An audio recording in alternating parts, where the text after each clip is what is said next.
kan hende det må linkes på nytt. La noen andre ta seg av det. Det må sikkert gjøres via... Den repsida. Ja.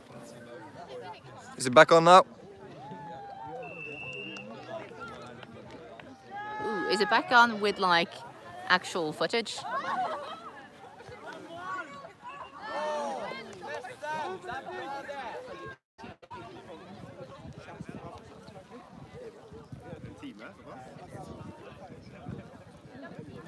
Ooh, someone can see.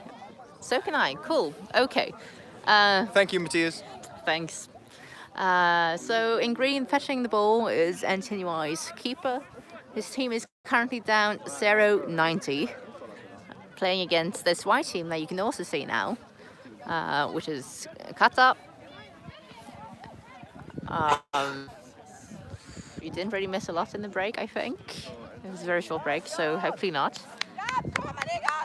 And I don't know what happened there, but NTNUI just scored after just running through everyone because no one seemed to pay attention. Through pure skill. Sorry, through pure skill, clearly, as said by the completely unbiased NTNUI head coach.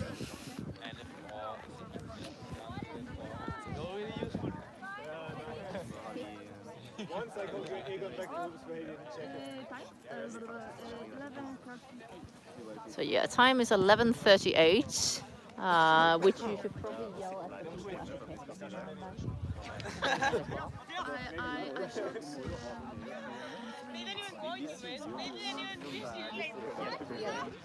11:38. Yeah, the scorekeepers are doing their job by shouting the time every 3 minutes, which will be not too many seconds from now. And I have no idea what's happening here, or why they think they have issues. Apparently the Katta captain, who is the beta, who's currently talking to Jacob, thinks something is happening. Something about the reset after being shot or something. I don't know.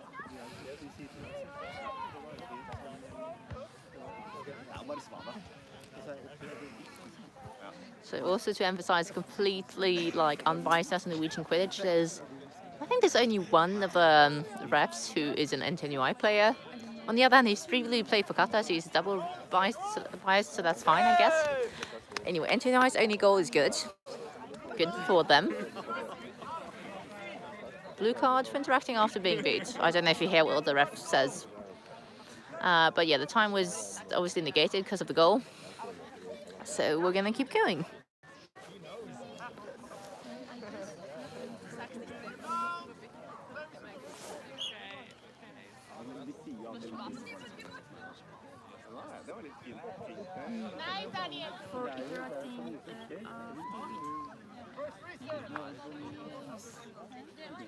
So Katta just used her first reset by just like walking a tiny bit over the middle. Not the best use of it, I would say. But now this is their keeper who's been running through and scoring most of their goals. He's currently trying to run through. And apparently he was not beat by that, but he missed. And NTNUI have the ball. 12 minutes game time! They still do. Oh, and that's a nice attempted pass, but only attempted. Katta just casually throwing the ball backwards after being beat, which is caught by Jacob, the head ref, and green ball again. Seems like no card will be given.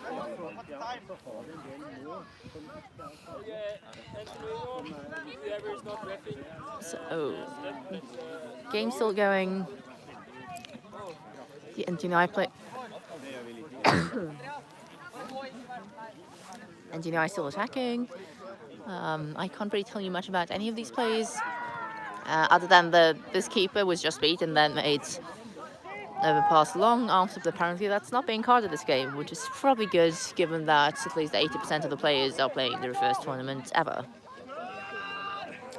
Kind of true. I think all of the Katta players have kind of played, but with interesting rules. Anyway, that's Katta keeper once again running through, scoring Passing seems to be overrated on this team.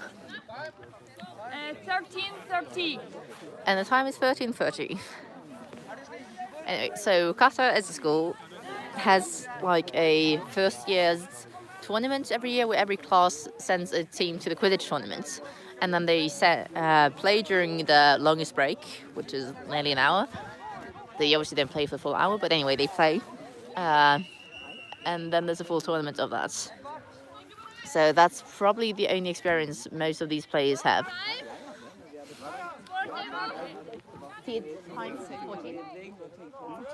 14.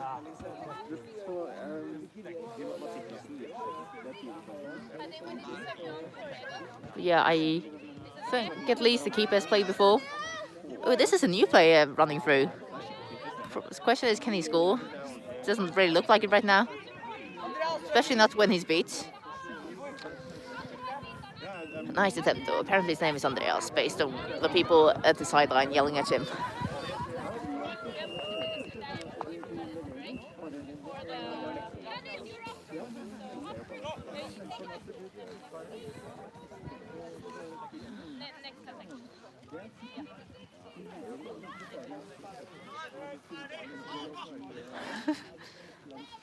That was a ready, set, go from the beater from Katta, followed by nothing. And there the NTNUI keeper scores again, and it's again followed by a brooms down. I have no idea why, but he pretty much walked through similar to last time and scored similarly to last time, and was followed by a brooms down similarly up to last time.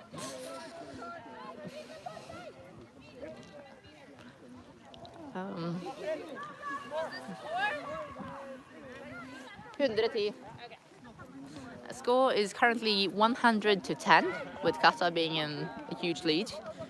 In an earlier game today, we saw an 80-point lead become a 30-point lead. So I guess there's still like theoretically a hope.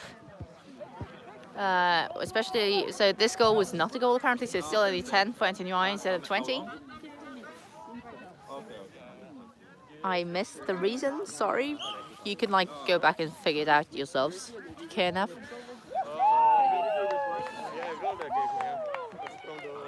And yeah, Katta keeper is running up. Beater war battle, Katta keeper keeps running, and Katta keeper scores. Have you seen this before? If you watch the stream, you probably have. So the NTNUI beater who was part of this, yeah, okay, there was a warning for delay of game, and then the keeper subbed. This keeper over here didn't make the quaffle live, and is there for getting a blue card. And there's a quaffle turnover, and yeah, it's almost as if these players haven't played for more than like a month and a bit. It's almost as if it's their first day of games ever. Yeah, I mean, who would have thought? So that means NTNUI 2 are down for the next 1 minute or until Katta score. So if they score back on? That was the first reset, and then there was a beat, and Yeah, yeah, apparently seems to not work. No, you have to go back. Okay, get on your broom And there's a goal. Yeah, you can go. Which means that the dismounted NTNUI player Stickers, please. can get back in. Vi har ikke noe snitch.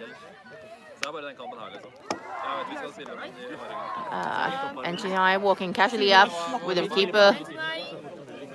Don't seem to be in a hurry. Nei, det er liksom. Ja, ok. Du kan få en fra deg. Sticker, please. And this seems to get quite close to the goals. Is that's actually a goal again? Oh, well, that sounds mean, with actually a goal. That's another NTNUI goal, making it 110-30. Hvem var det som you scored? 15 minutes now. Si ifra på 17 da. Oh, and that's a nice tackle there, right, from NTNUI, who then picks up the quaffle, and there's a broomstone. I didn't actually see the tackle, I just seen it on the ground, so I have no idea if it was legal or not. Well, it's broom down. Because now it's stopped. Oh, okay. But is this an injury? It seems like there's an injury sub for the Katta keeper, Who did score? who says that the tackle was really ugly. So I will potentially retract my, oh, that's a nice tackle. But at least there was a takedown, which we haven't seen too many of this game. Super ready. Anyway, Katta with the ball. 2, 1. Female chaser running through and scoring. I'm guessing she's played handball. She looks like it anyway. Good for her. Score is 120-30. The stitch just went down, which is petted. Usually playing for OSI Vikings. And I'm not sure if NTNUI are going to defend this while being 90 down, or if they're just going for the glory of the catch. That was a Katta chaser casually catching the bloodshed before realizing that maybe not. Well, that's for sets. And that's the NTNUI. The chaser attempting a tackle, failing and getting beat. 10, 9, 8.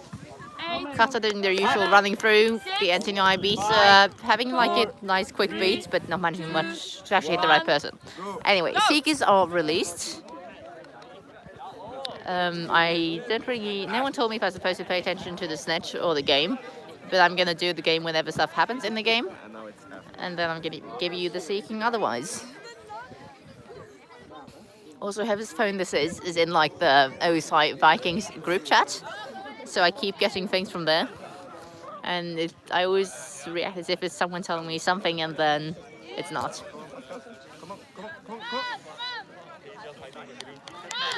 Oh. NTNUI chaser just being hit by a bludger. Someone's back to hoops from NTNUI. Katta running through. Losing the bludger, getting the bludger, scoring. Score is now. Have you counted that already? 150-30, and then that was a snitch catch as well, which would bring the score up to 180-30. Catch is not good for, because he was holding the snitch.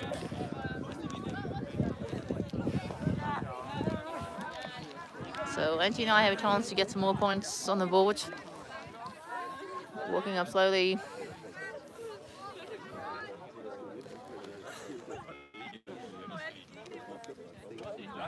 Oh, I hope you all just saw that. Beater catch the bludger with his feet and then didn't realize what he was doing. Sorry, you missed a goal. Katta scored again. But yeah, he just managed to catch a bludger with his feet, but then was called back to hoops because he didn't release the one he was holding. So sad. Great catch though.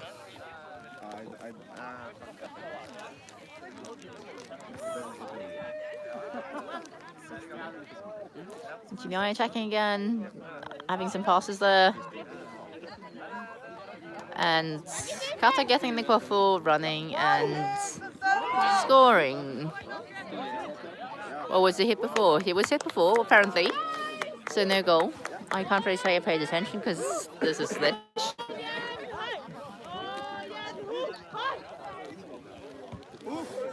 Yeah, this beater is apparently beating opposing players who are useful to beat.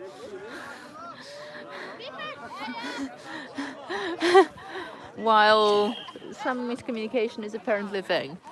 Maybe the almost yellow-green headbands will trick you to think that your seeker is actually your keeper and try to pass to them and throw away the ball. So you lose it and you suddenly are under 170-30.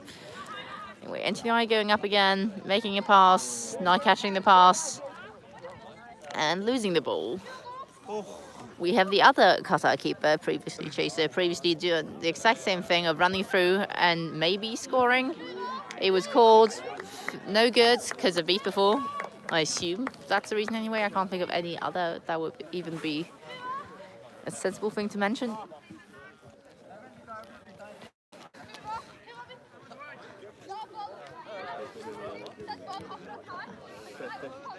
There being a beta battle where no one really catches anything.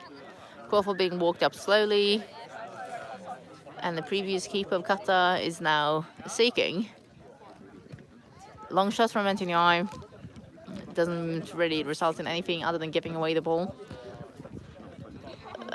Tackle coming in on the some NTNUI player, but the tackler being beat.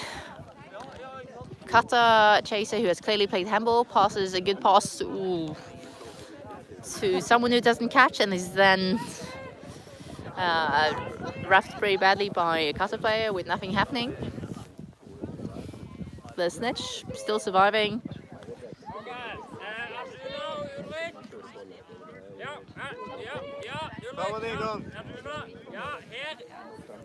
Almost. NTNUI being, I was about to say really close to catching. So close that it's almost real. It seems like this catch is good. It seems that this catch is very good. Katta are asking if they can call a timeout, hopefully not too seriously. And the game is over. Final score is 170 to 60 star, with Katta winning the game. And yeah, hopefully you'll get like a more inspiring commentator next time. But at least this video now. Enjoy pictures of people like cheering for each other and then doing random shit on pitch. I have 20, but I'm not sure. So Yeah, because you see, I'm not sure what this story is.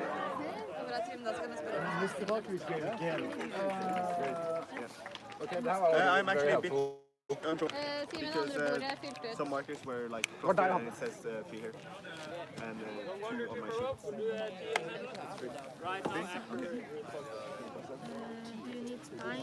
Yes, I need to try. What he needs is a new body. New legs is what he needs. Yeah, I'm getting 18th of September? October, yes, October now, right? 18. And then it is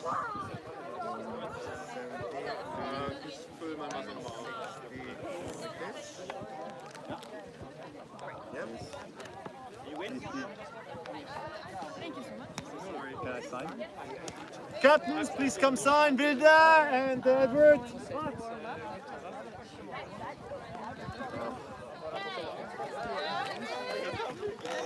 Let's see here. Vilda! Who? Hi, Vilda, hi! Edward's the next one. Edward! Send me the little Westcam point. Where is he? No, the other Edward then. We have to sign the score sheet.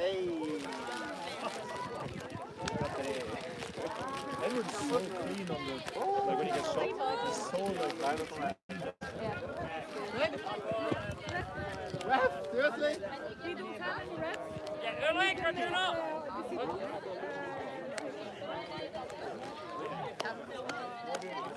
You gotta sign the sheet. It's really nice how clean you put the bludgeon down when you get beaten.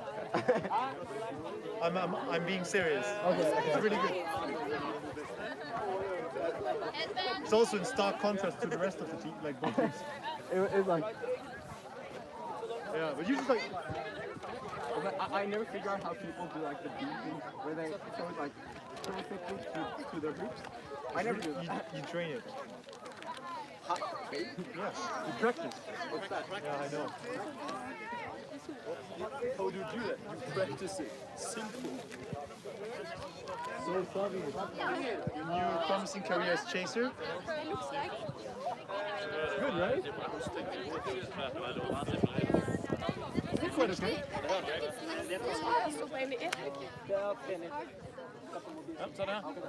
Like not so difficult, right? What? As a chaser, you get like way more better. Because you have to like tackle and shit.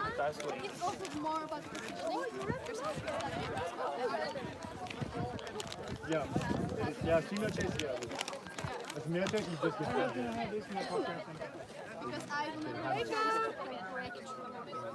There's like big. Yeah. Oh, you're playing like 3 minutes ago, right? I don't know anything. I hate the schedule.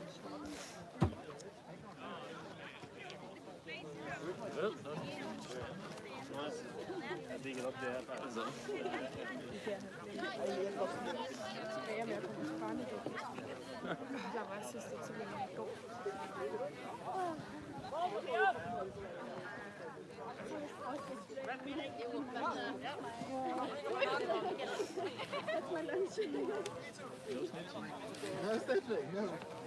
are the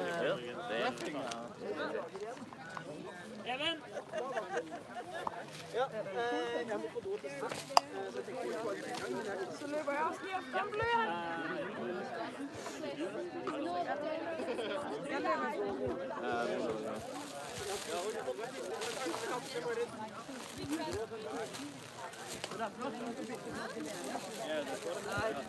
Something on. Yeah, I tried to push my eyes. Oh yeah, maybe. Yeah, okay. That was actually Yeah. Just noticed that. Yeah, Katta. It's like football. I had to break out. It's still 1 minute for each. 1 minute for each. I had to ref interview. And then red card is after 2 minutes straight. And then the game again. But because of the live streaming, yeah.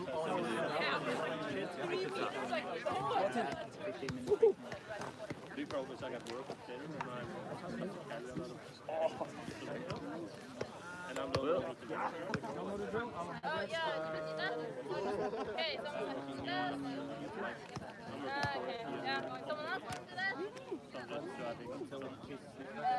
Jeg håber, du er klar på at være Disipler igen. Vi skal kraftigt med Disipler igen. Nej, min knæ er ikke. Det var bare fordi, jeg har jo ikke haft det hele dagen. Og så lige pludselig begyndte jeg jo at kaste mig helt vildt. Og det er sådan lidt sent så for spil. Ja, det er ikke så. Hvis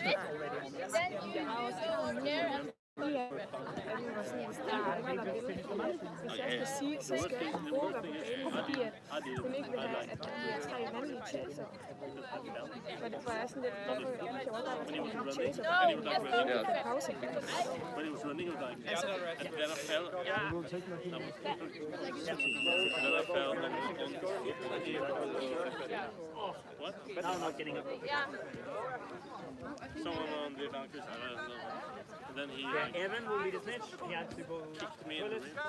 Okay, skal he played the entire match now. Og så er det der. And Det var bare sjovt.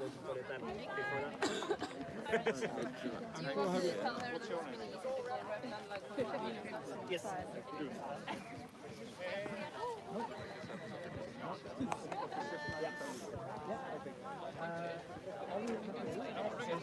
Jeg ser den.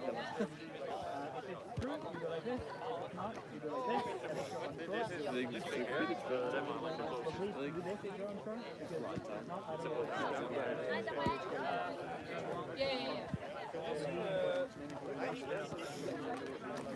Ja, det tror jeg.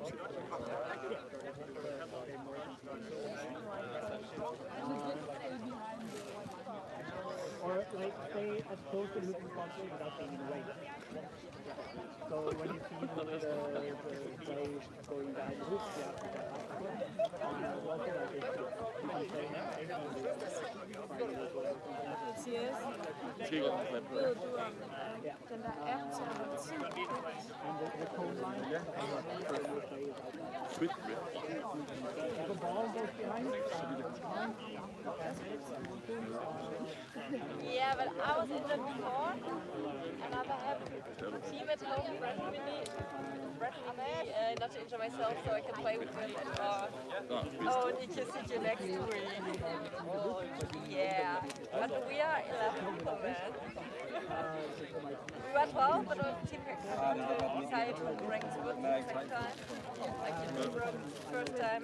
Kan den være på din så? German Cup the night before the tournament because I was like, well, I need to go home to the gym where we're sleeping, but going is boring, so I can have to run, jump on a rock, and then yeah, and then he went to the training camp where we select for the place. And then we got technical and re-broke the same again. Not totally like part of it, but yeah, I was super mad at him. Yeah, but chasing. Er det ikke, men er det ikke, det er jo bare et minut. Ja. Eller til at spille. Men kan man bare trykke på den her? Det er fordi, vi ikke kan finde ud af at restarte, så det er derfor, det er sådan lidt... Det der. Nå, det var fedt.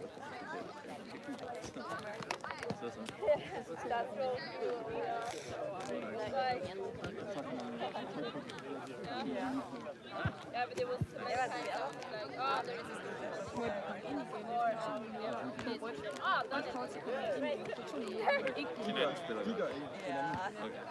og det er ikke mål. 2 minutter. Men blå og gul er begge 2 mål eller 1 mål. Ja, men og gul stack og rød Hvordan viser man det her? Ja. Så det er heller ikke noget fint. Rødt? Var det? Nice body. Nice to see you. We said everything. Yeah, so last guy was good, but we ran up people and I couldn't run. Yeah, I was just happy that it was so short. I was like, hey, I can't sprint anymore. I can hop around to get the bladder and just throw it somewhere. Det var fordi, hvorfor var den her i gang? Var det ikke kvart over? Jo, det var fordi Katta havde lige været færdig, og de siger, de har det slet ikke. Det var fordi, at så kommer vi jo til at skal spille lige efter dem her nu. Og så har vi igen ikke noget. Ja,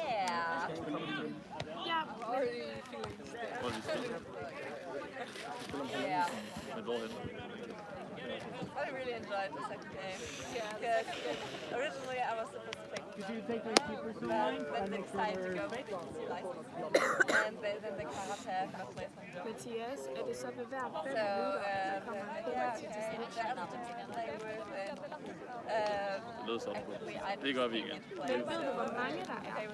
But no one told me. Okay, Get you. can I ask you something?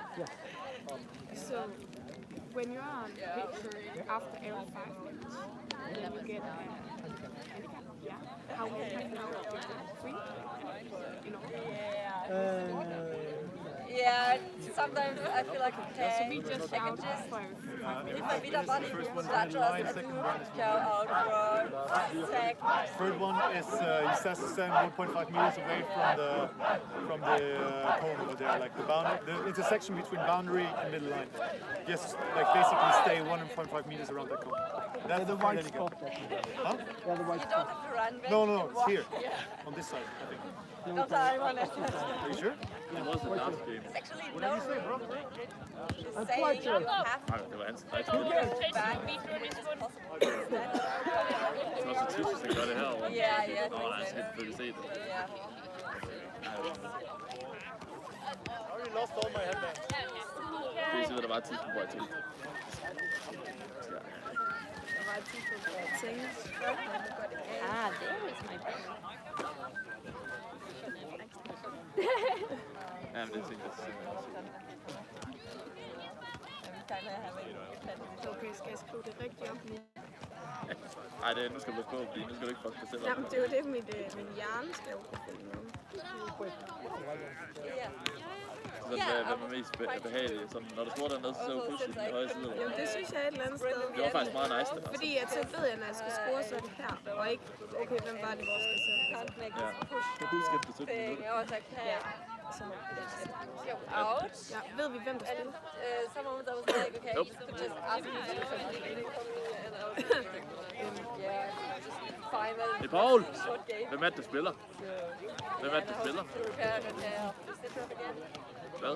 Katta og BSI. Katta og BSI. Ved du, hvem Hvem er hvem? Katta er hvide, BSI så. Okay, tak. I actually really want to play. Nej, det ved vi sgu da godt. Det er efter dem. Jeg har spillet mod Katta.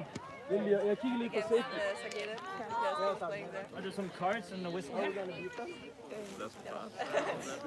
Hvad er det, No, they're really good. They play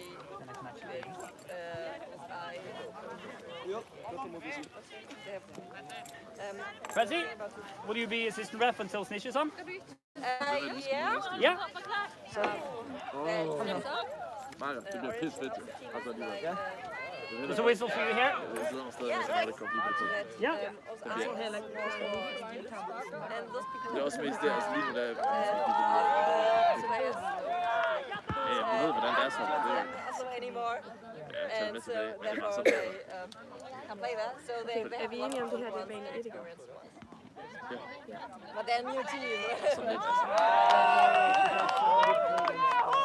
Jeg ved ikke, jeg ved se, hvor der står mål. Jeg ved se, hvor mange mål skål på sted. Some of them from Fordi at, jeg er helt ærlig. Jeg tror enten, der kan kun være, at jeg enten spiller en fri, eller jeg selv løber igennem, eller Paul. Jeg kan ikke se andre, der scorer ellers mod det hold, som han er på. Og de går tæt. De tager. Og det er de jo De ikke. har jo ikke. De er jo en af de bedste. De har jo ikke tænkt sig at tage det. Nej. For det ved vi ikke, de skal gøre. Altså, så de kommer jo med 180. Ja.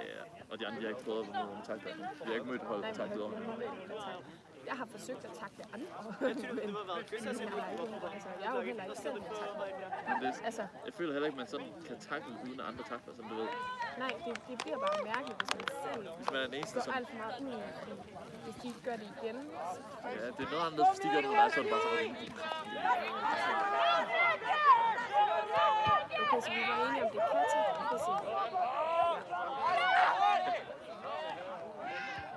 Ja, fordi man ikke har før, det er den, man trækker ud.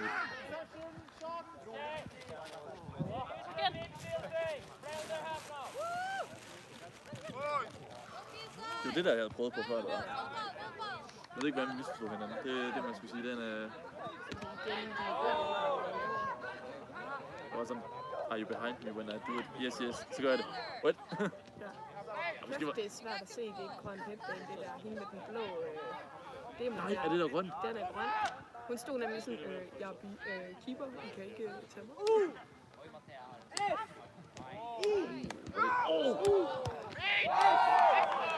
Shit, det var dårligt stil.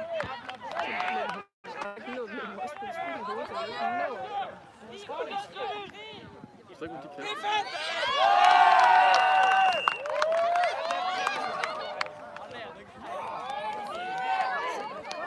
Det havde jeg ikke forventet.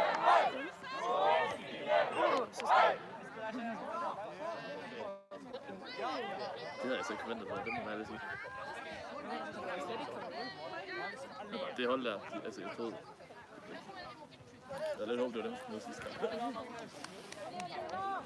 To be honest. Det var ligesom sidste gang, endelig når vi møder nogen af dem der, du ved, der var sådan, vi pisser så på sidste kamp, hvor man bare udkører sig op. Ja, lige præcis. Det er irriterende, når man har det sådan. Det er fint nok, at det ikke er den første kamp, hvor man skal lige spilles ind. Men det kunne være rigtig fint, at det er den anden. Altså, at man har det tidligere.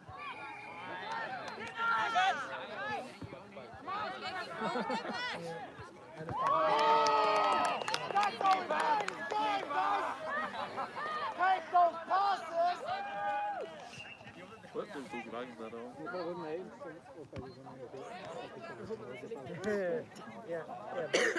Keep up. Shit.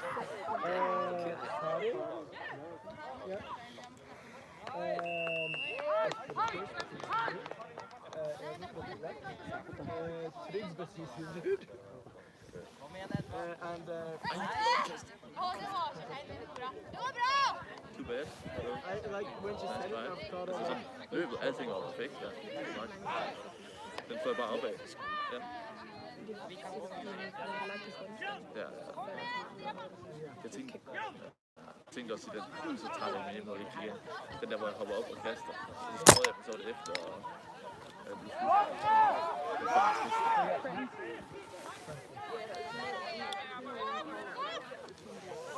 Det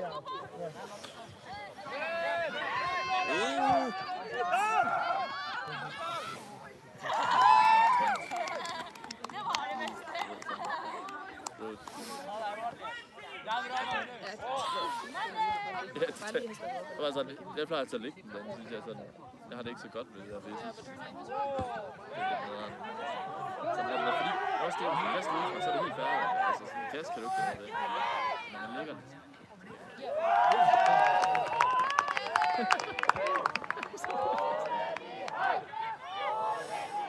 Det var bare lidt television, det var også You'll get a hang of it.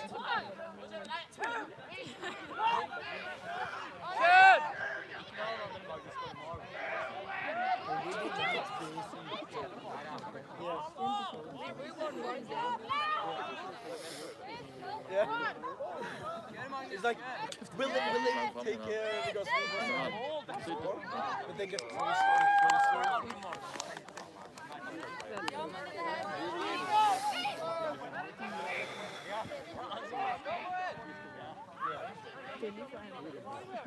Jamen det, altså det er sådan, altså vi snakker om, det gør ikke om udover bagved. I enjoyed their playing style.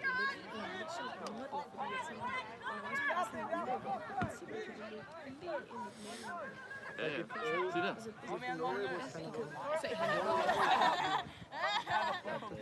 Because there are a lot of people that actually do spread the word about Ser du Quidditch. faktisk, når du siger det? Når det kan man. A lot of judgments.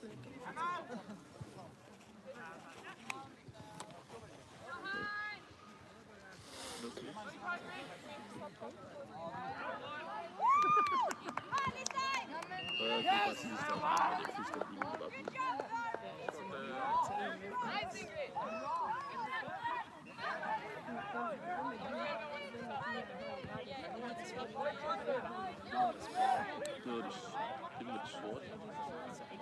Nej, vel, det er det ikke. Det er de andre. Det er de hvide, tror jeg. Fordi at, jeg selv det lignende, det sort.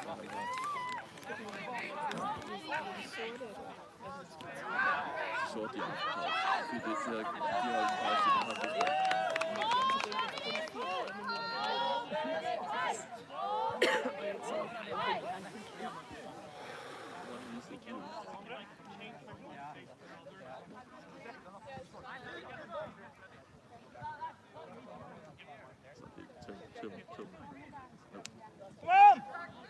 Oj, det gør det sgu meget godt. Den dragt der. Skal den ligge der? Det And now people are occupied at once because we have to go. That's why we're nej, vi har haft en der. so, yeah. I think now the rest of the team is running 3,000 meters. Ej, nu kigger, var der mål? Yeah, but it's also legal to drink it. Så han ikke har den. And it's neat, it's like so they run 1 lap, 400 meters, and drink a beer, 400 meters, drink a beer, 400 meters, drink a beer. Oh, we couldn't hear it or someone. Okay, yeah, that was a good goal. So, Okay, okay, nice, nice, thanks. And it's like if you use more than an hour, you get back as a tourist. Or if you end up as a tourist. Hvis du er den der. Pisse super. Jeg sad og snakkede med en. Ja, ja. That's one of the weirdest things you have. Posisjoner!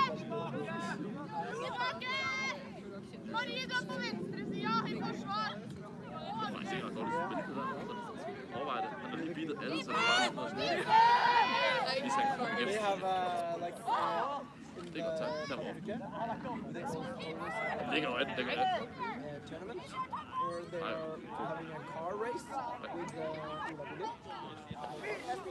So they're like sitting in there and Det er det problem.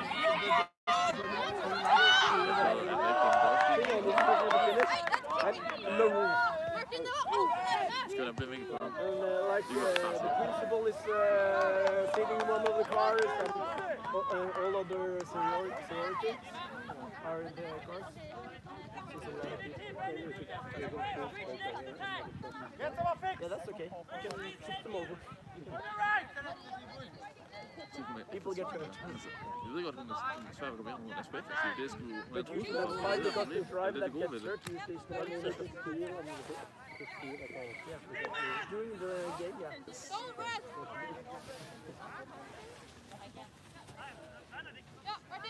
And some of them are coming with trolleys from the store. They're just sitting in one of them and...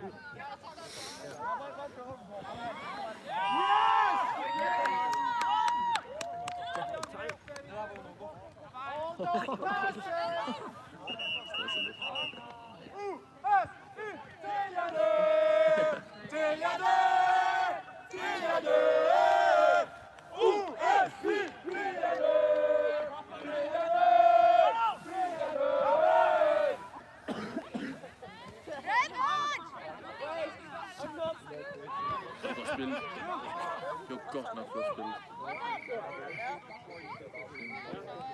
Det er godt nok godt spil, der synes jeg i forhold til. Jeg tror, han blev beat før.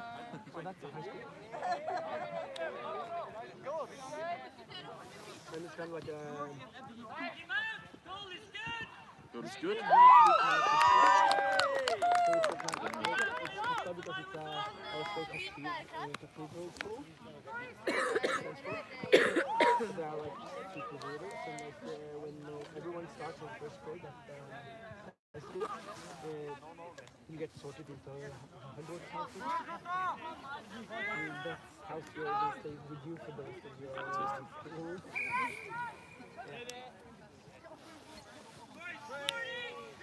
And they have Quidditch tournaments and for the schools as well. Yeah, and they are kind of like Jeg følte lige modsat til den råd, så holdt Stig om sig. But you need to really hydrate. The time? 10 minutes. Get it safe! 10 minutes. 9:58. Okay, sorry. That's it. Now time out.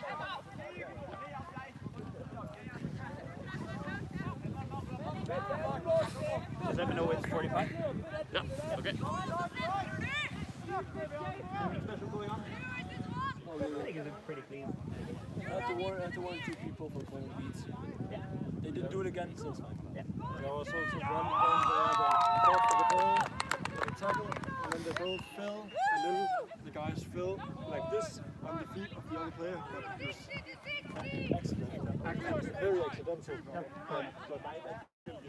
Well shoot, you cannot touch feet, but he couldn't avoid it either. Yeah. If I recall correctly, the incidental It's 45 now. that was the Martin, it's 45. Return to your broom! 15 seconds left until game starts. Sorry, jeg tænker, jeg vil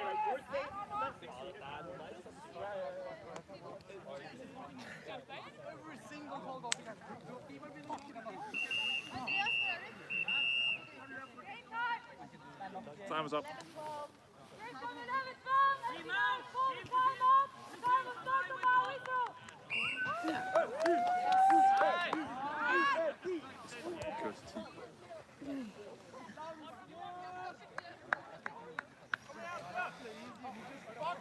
Det er også fordi, når de spørger, så gider jeg ikke give dem. Hvis det er fordi, han skal sætte pause, så er det okay. Ja, til dem der tager jeg også rundt op til hele 15.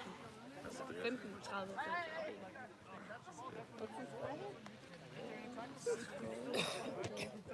Til Katta.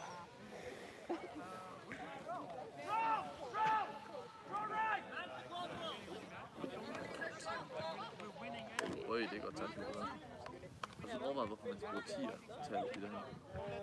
Så der er ikke nogen grund til at bruge 10'er. Nå, altså i skolen. Ja. Fordi det giver bare ikke ro. Jeg kan spille. Ej, der var det.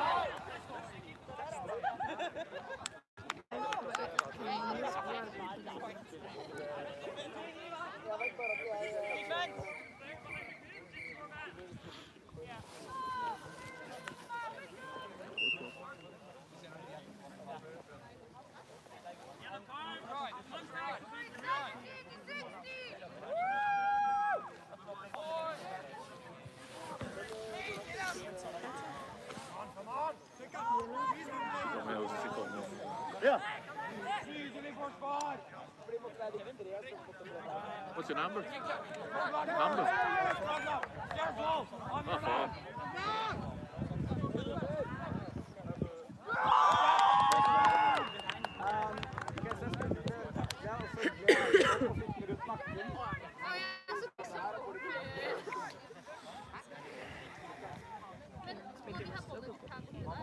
Nej, jeg kommer på 30 minutter hvis de skårer.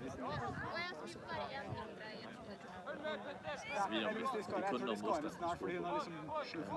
Altså, alt for minutter også, selvfølgelig. Nej, det er ikke dem selv. Nej, det tænker jeg også, fordi de har bold.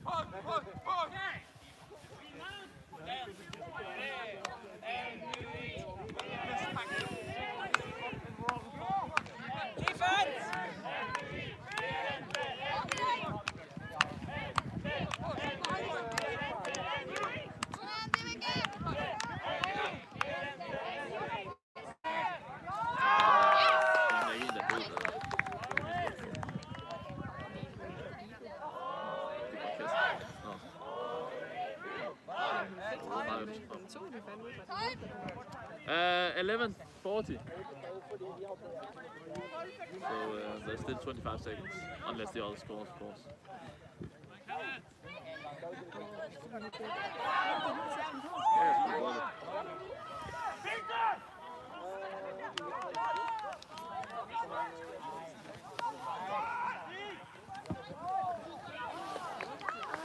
You may enter in 5, 4, 3, 2, 1, enter.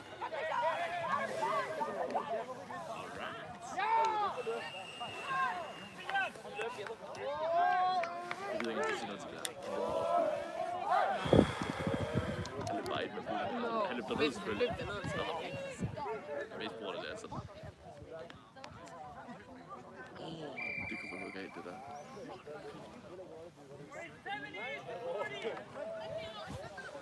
Du begynder også på det kolde igen. Ben. Nå, kom har det fint nok.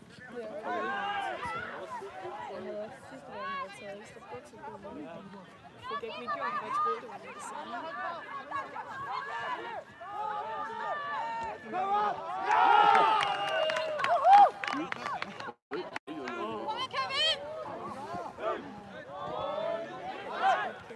Jeg giver altså den der rum. Jeg vil ved med det.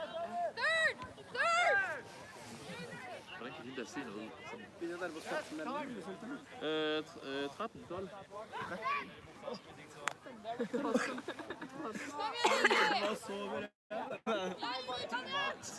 Det vil jeg!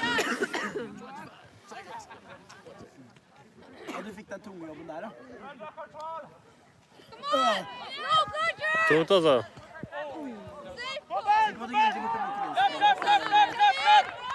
Hæ? Nei, det er venstre side. Så jeg får bruke høyre hånd.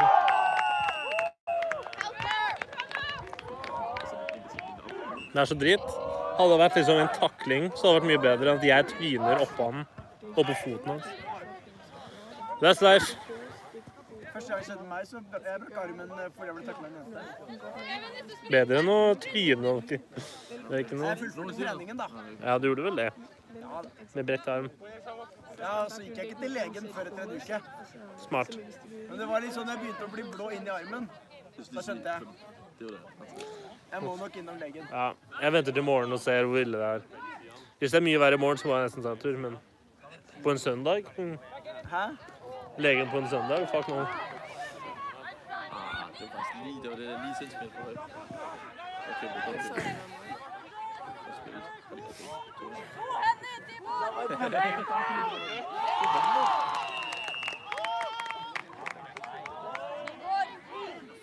Den spilning der prøvede jeg også at lave i sidste gang. Og det gik ikke igennem, fordi den ramte huben. Og det er bare det værste, fordi når den rammer huben, fordi du ved sådan, de er lige bag den, ja, altså, fordi der er noget i vejen. Og det kommer bare ikke hen til den der.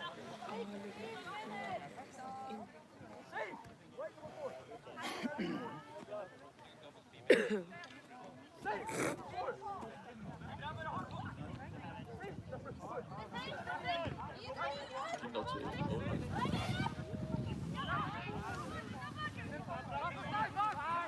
Ja, har jo vært på Katta, eller?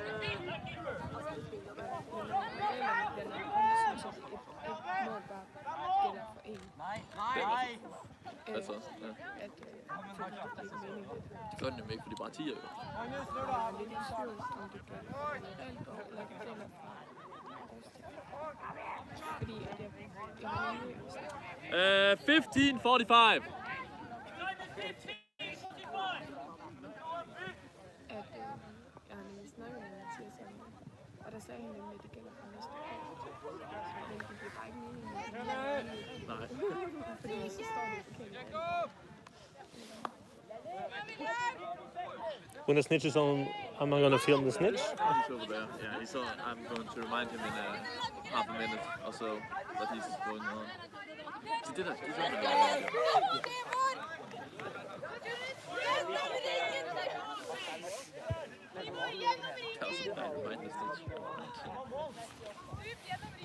Var det nå?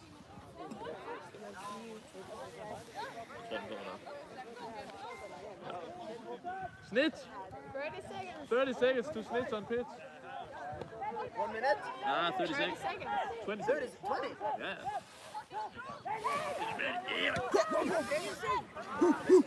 Go,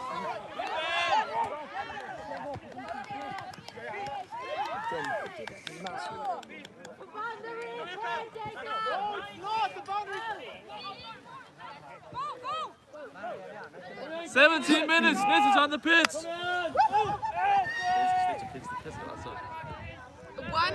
One minute to Siger. Hvem er det? Men hvad med kønsregler? You need one sticker, guys. Ja. Ja, de har den. Women gutter, de. Nå, så det spiller sådan noget. 15 9. Catch. Okay, så er tulling, så tager den skal gøre. Okay, fair nok. 30 seconds. 30 seconds. Edvard! 30 seconds. På stikken! Jeg er utenfor swim, så vi prøver å ta. Nej, jeg råber bare. Nei, de er ikke i swim. We will count down Seagulls! Seagulls enter the pitch in 10, 9, 8, 7, 6, 5, 4, 3, 2, 1. Enter! Så var det rundt, altså, hvad skal jeg sige? Det er så meget taget hurtigt. Åh, de fælles for mig. Edvard!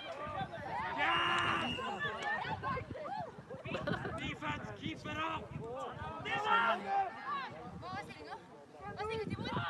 9-5.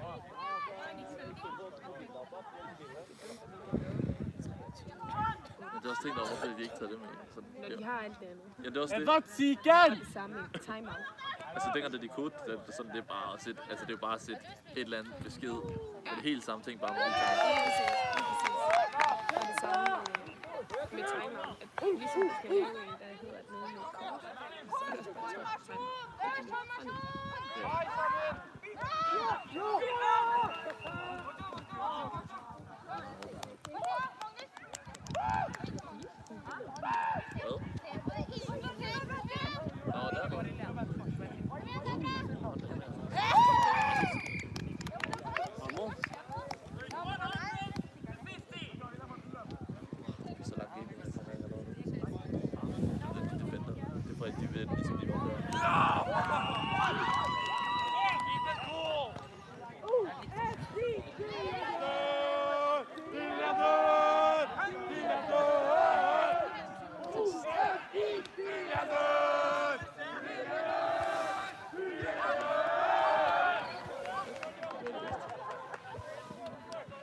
Og det var udfyldt mod NTNUI, men at det var NTNUI.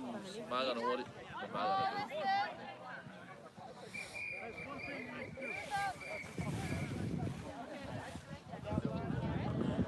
Edvard! Edvard!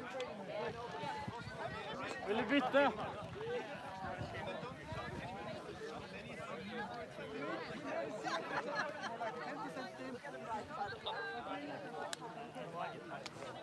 Edvard! Han andre! Han andre, Edvard! Vil du bytte? Det sker ikke noget. Bare byt.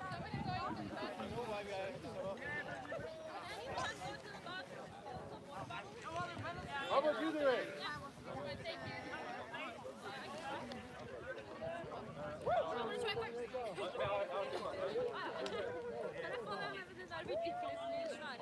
Men da må du sitte nede i hjørnet der.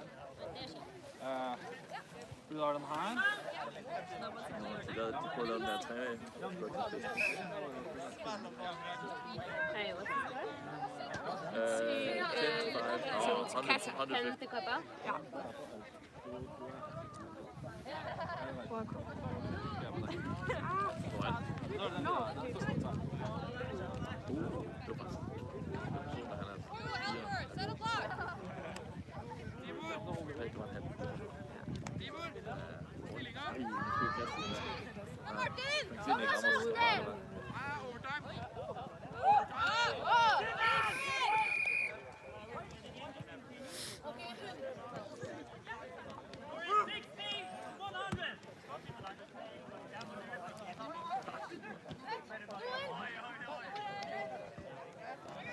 Det er trist, det der sådan noget.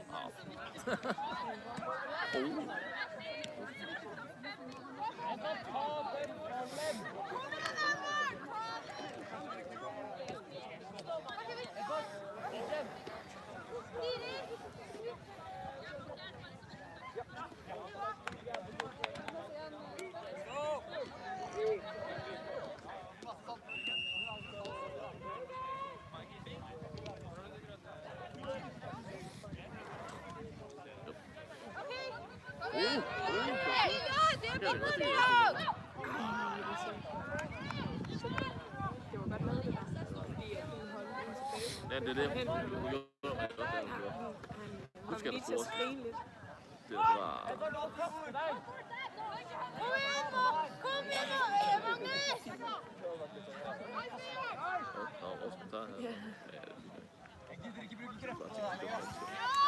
Det er fair nok der. Der synes jeg, det er fair nok, at kaste det.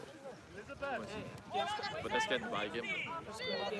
Det er det, altså, det skal bare være helt, altså, det er det der. Men der er nærmest ikke sikkert, hvis man kaster den hårdt igennem. Jeg kan stadig huske, at den tager rent det. Så kaster den bare lige ned, jeg tror, med.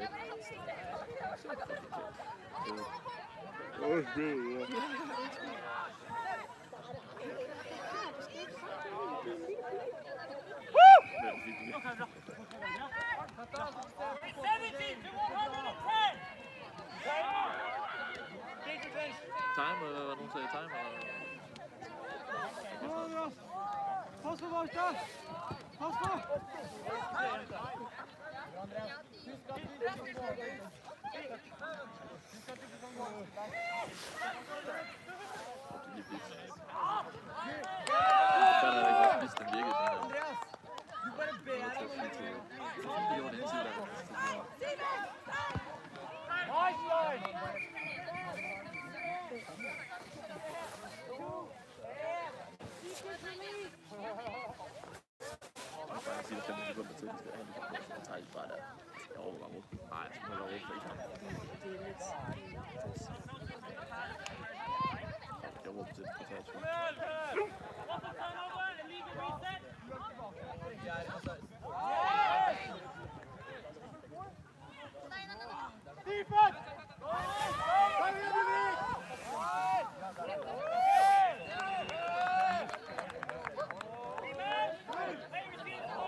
Ten seconds until 23. Snitch ref.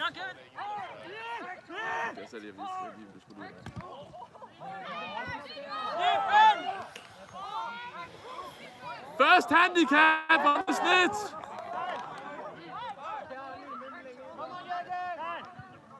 Hvad den skal for sig?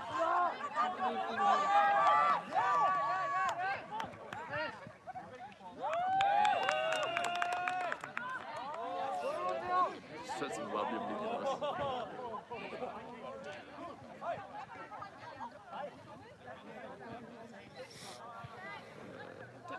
Tumleren.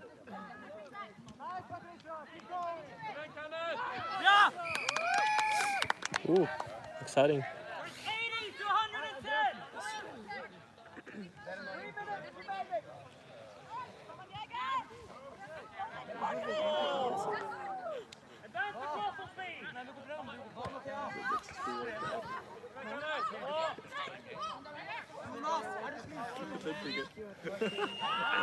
Seriøst, hold i det. Det er fuldstændig ligegyldigt. Nej, det er sgu fuldstændig ligegyldigt. Det er fuldstændig ligegyldigt. Snids, ref! He has one handicap. Lige altså. Jeg siger det altså bare lige. Jeg ved ikke, hvad reglen er.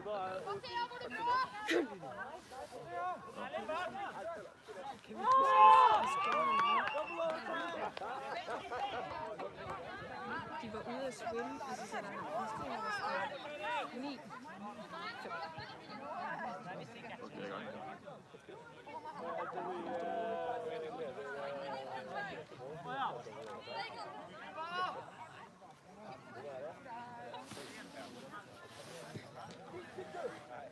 Nej, nu har han, nu tror han, at du har andet handicap på ham.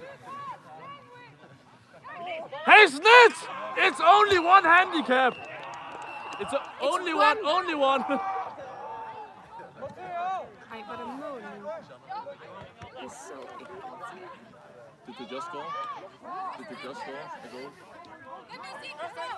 I wasn't playing it.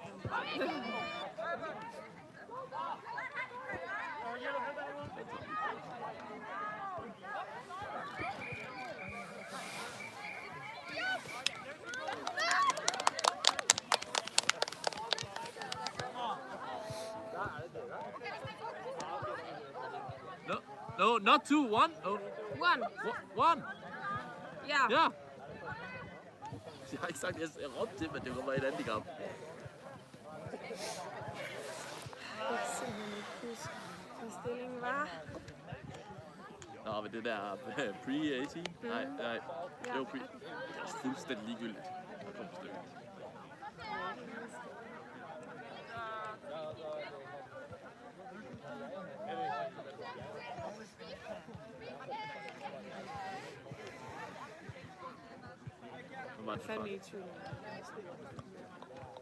Hvad var det for? Hvad var det for?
Aren't you in the game?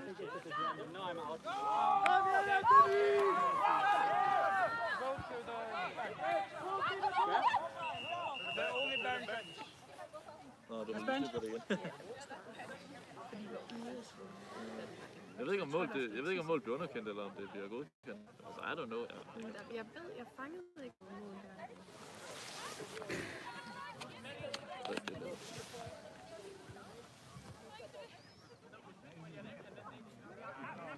Who tells me of you? Oh, I'm going to tell you. Can I ask you something? Yes, Do you know The last attack before that goal right there. was like goal down here before? Here, go. No. Okay, good. No. It's good. You just had to be stream. Okay, så målet var ikke Så du har ikke noget fejl. nogen fejl, fordi jeg har flyttet. Så det der mål underkendt, eller hvad? Where's the border of the penalty box where I can still stay?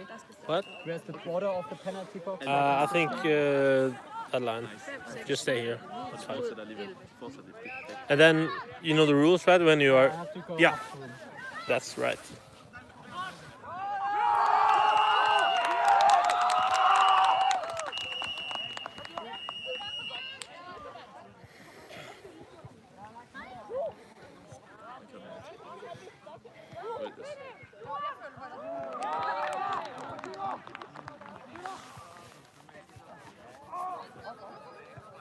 Ja.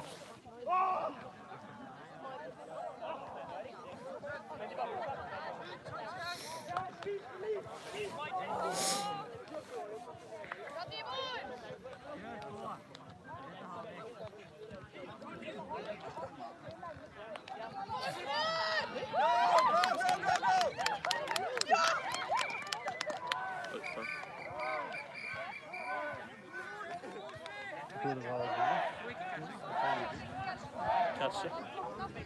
Og veldig bra dag.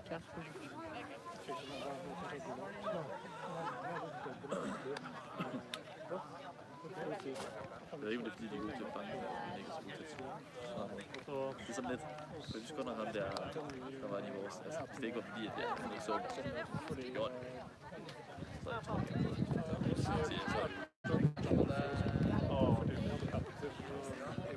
det er der jo ingen, der havde. Jeg kan da stadig huske den, der var det. Det er sygt. Island. Jeg husker. Det er bare huske den, der bare har bare væk. Der kom bare sådan en fart, så du kunne bare se, det var oplagt. Men sådan, jeg har ikke set det. Og så faldt man.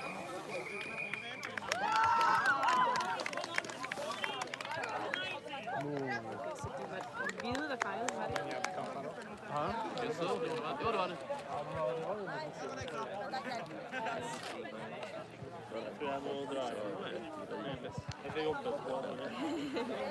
Jeg tror det var så lidt. Wow. Yeah, that of course means that it should be a visual goal. Bra snitt. Good job, everyone. I'm really curious to see how it goes. Only one tackle. Yeah, there's a lot of things that we have to have. They can't see anything. You're blind. It's so hard to keep on. Yeah, I would really wish to have like these four more eyes. Good job. I have to see how it went with Vikings. I wish you did.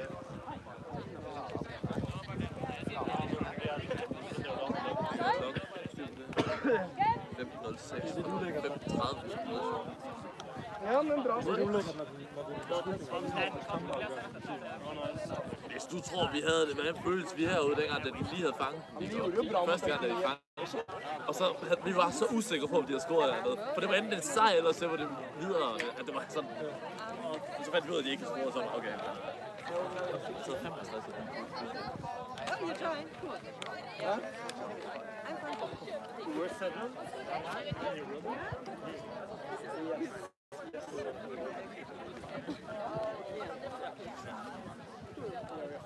No, but didn't we end up with 5 players? Oh yeah, of course, because yeah, we skipped that. Sagene, get in! We are 5. Yes. Yeah.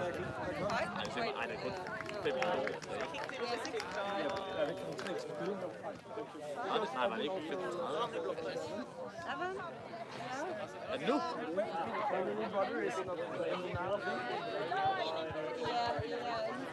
So yeah, so it's Sari, So we lost. Martin, kampene for i morgen. Ja, da kan du sjekke med en gang nå hvordan det ser ut. Ja, Hvis du står det på nettet? Hvis du går inn på nettschedulen, så kan du se hvilken kamp du skal ha. Okay. Because I don't No, we don't have any chance. but if we don't close Italy, and I'm not sure if they have a fun game. If they're playing against 5? Yeah, 5. Yeah. Okay? Yeah. We gather the team. Yeah.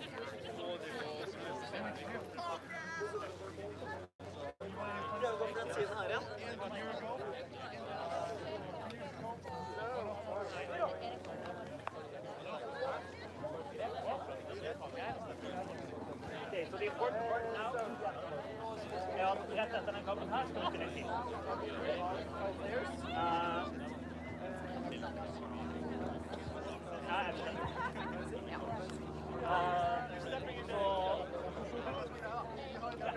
Kom, vi bruker energi på å komme komfortabelt foran, og så gjør vi som vi blir. Vi tar det rolig, fokuserer på å sette oss i bilen, og vi tenker at gjør det.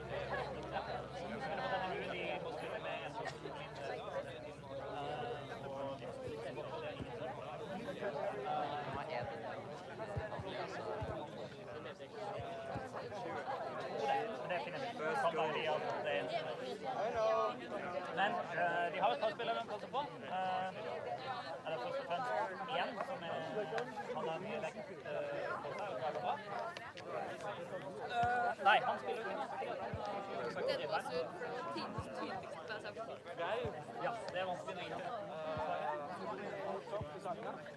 Men det hadde ikke gjort noe med Katta. Nei. Fordi at... Han hadde ikke sagt det.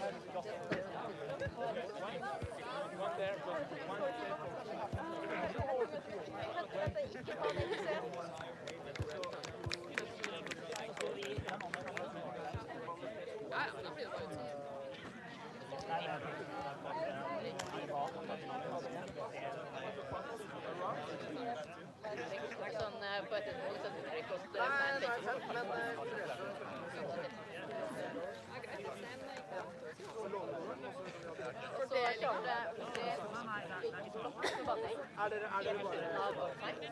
som da gikk inn i sektoren. Så de fikk det blå kortet, og så fikk de et skudd. Og så Petter, som da fikk det kortet, så prøvde de å flytte på Maria. Maria fikk det kortet. Og så Maria og så prøvde de søttregeren. Og så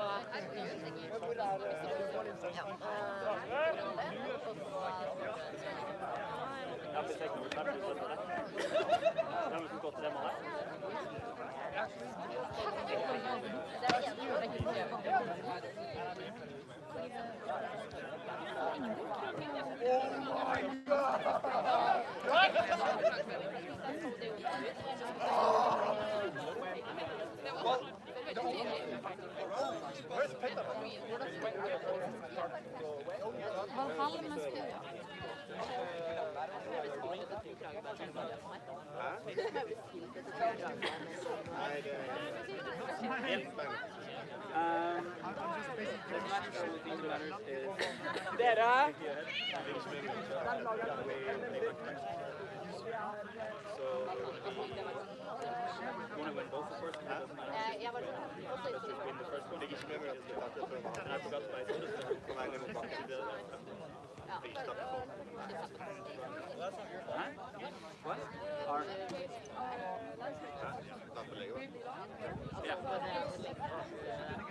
Well, of course, because I've been busy like 100% of the time with long-term everything, so I haven't had more than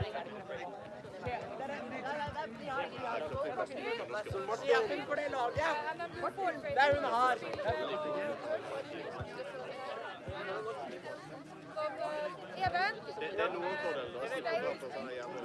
Okay, guys. NMBU is forfeiting the match because they don't have enough players. So they want to play and just have players. Still want to play it? Yeah, no, it just doesn't matter. We won it anyway, so we will play the match. It doesn't matter how we do the rest of the thing. Because 4 and 5 will meet each other. That will be awesome. Yeah, so we'll just play an up. Good? Sure. Then everyone can do whatever the fuck they want. I want to eat. Except for that. I'll tell the rest of the team. I mean, if you check if they actually want to. Yeah.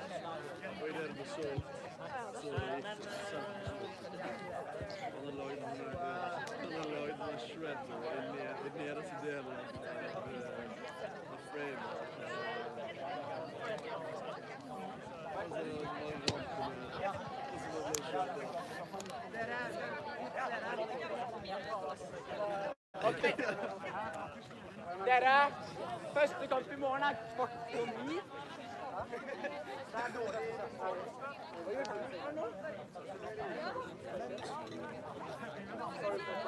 Vesla.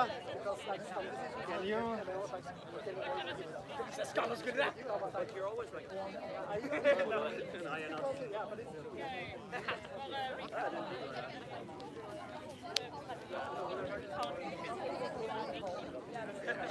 Sorry. Ja, okay.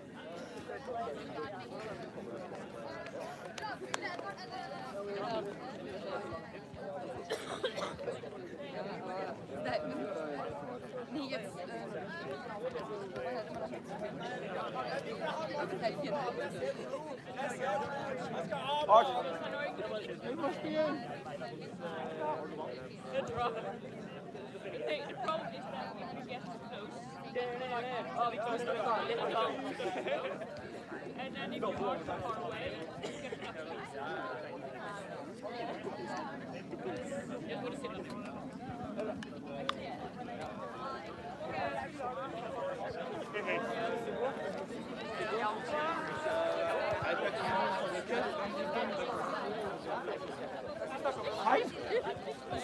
Er de ferdige? Okay, nice. Thanks. Is this next? No, it's not. Boże mój. Jeg skal bare ha en, tror jeg.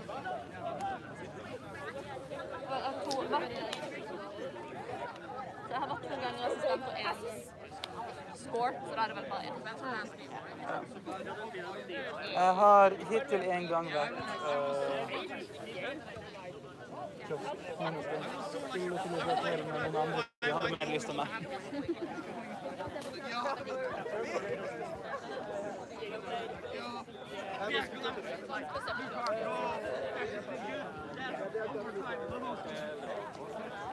Har du lyst på alt?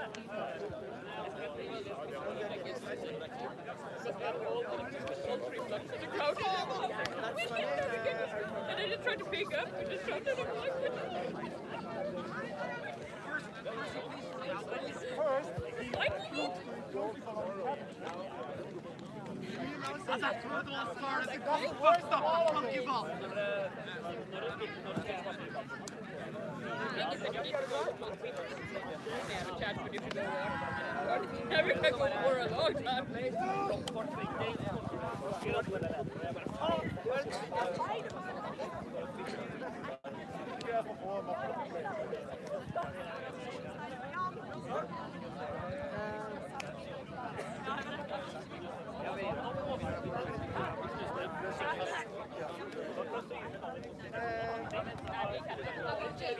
Så jubla det igjen. Ulrik, bare skål.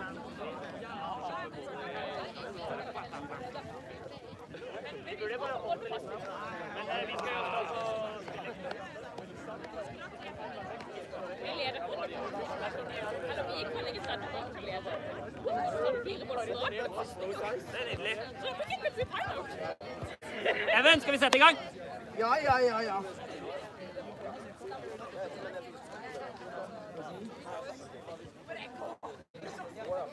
Har noen lyst til å ta betalt for å gå i kiosken?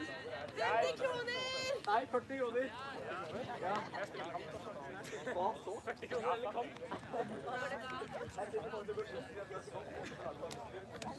Har du stått på?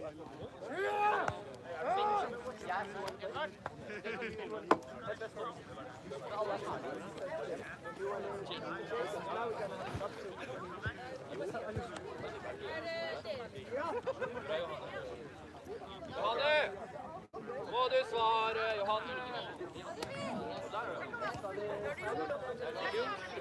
NMBU is forfeited, so we're fourth and fifth anyway, and they will meet each other tomorrow morning. Yeah. Of course, get the easier way path in the game again. So yeah, it doesn't really matter.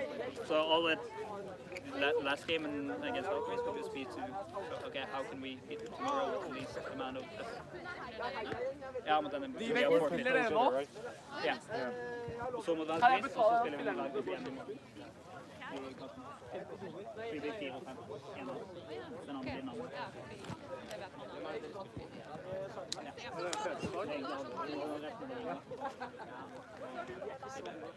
Godt drikke av dere, og så spill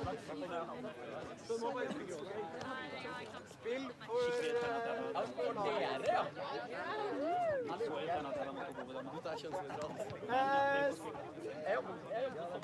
Stein, hva skjedde? Jeg må bare finne en til å ha en stopp. Så er vi klare. Ja, men skal du spille for oss, eller? Ja, sikkert jeg ikke. Vi ble...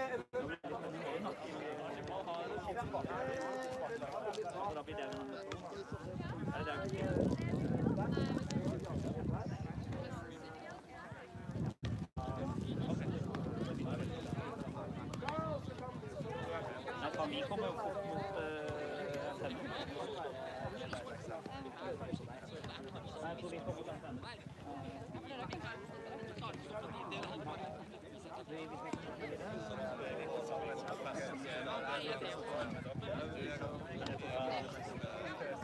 Ja, for det tror jeg Therese skal finne ut.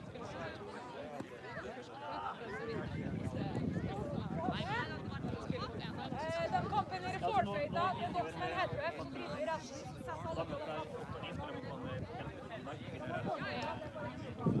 Men det reagerte på at finalen var slutt, fordi det siste kampen, det synes jeg var veldig rart, for da liksom endelig kom til finalen. Å nei, du skal spille kampen.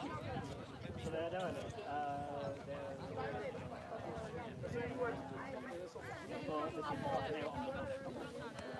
Sånn teller mye da. Ja, det gjør jo det, men det er litt sånn merkelig. Det skjønte jeg ikke før jeg hadde en det kunne ikke stein. Det visste jeg også. Nei. Men jeg også, det som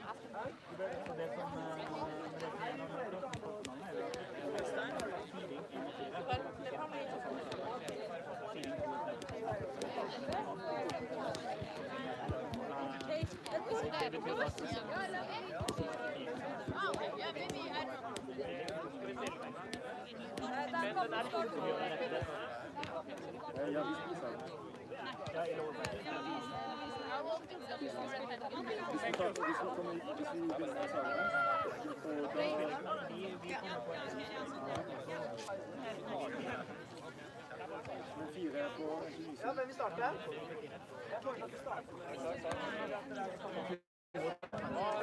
Sånn. Jeg sa at jeg måtte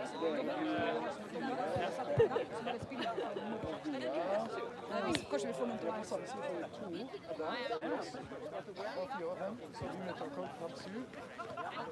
Og så har vi flere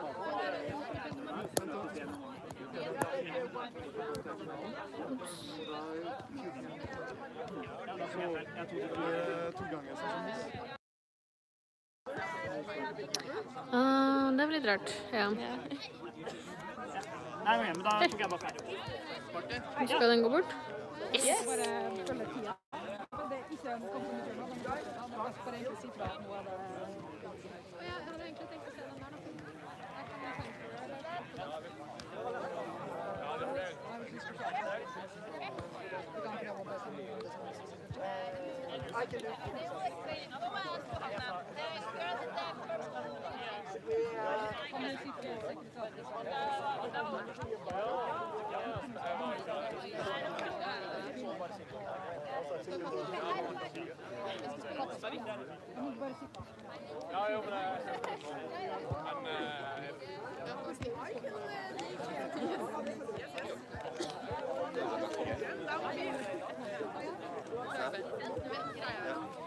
So which game are supposed to officially be on? Sagene against Disipler. But then he's playing.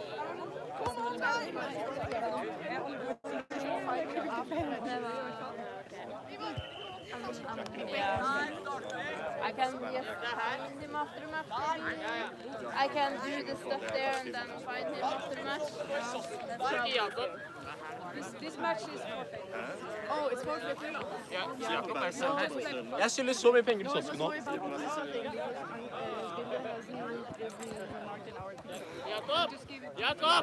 Jakob! Okay, Vilde, if you can send it to me on Facebook or something. Vilde, you can send it to Ragnhild. Ja, vi gjør pizza. Jeg kommer til å være åpnet. Ja. Men bare send det til meg. Skal jeg sende det på meldingen da?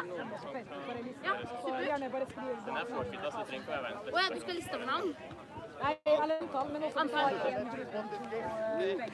Ja, jeg skal si, for jeg har liksom to vegetarianer, og så en bare vegetarianer. Så skriver jeg det. Bare skriv antall normale, og antall... Ok, jeg skjønner. Men dere, vi trengte, hei! Trengte du folk her? Ja, ok, men da sitter jeg på. Jeg skal sende melding til Ragnhild, og så skal jeg... Ja, så skal vi...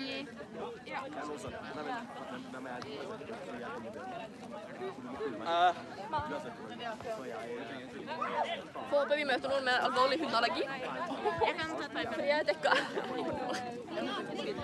Jeg koser med den retrieveren som ligger der oppe. Tar du tid nå? Jeg glemmer jo at røyting er en ting, for de kaster røyter ikke. Vilde, skal dere spille nå? Noen har lyst til å spille? Kan noen bare ta tida? Yes, jeg tar tida. Ja, la oss spille i 20 minutter, og så bare that's it. Åja, ok. Ja, det er greit. Kampen er forfeita, Ja, ok. så det er liksom vi spiller bare for moro skyld. Ja. Men hvis du noterer score, så er det bare. Men jeg kan ikke noe på det. Ja.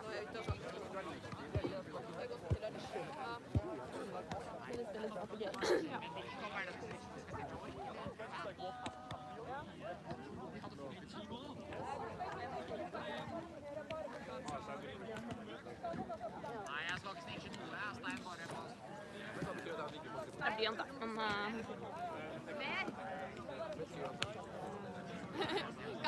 Katta! Nei! Hvorfor har ikke jeg en? Hva er det der for noe kødd? Han er også for gammel. Hei, det er det jeg snakker om der. Han har Avengers.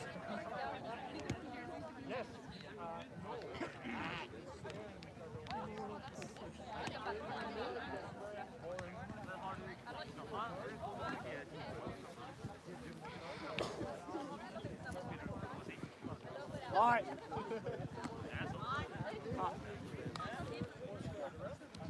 Sikkert som vi har det.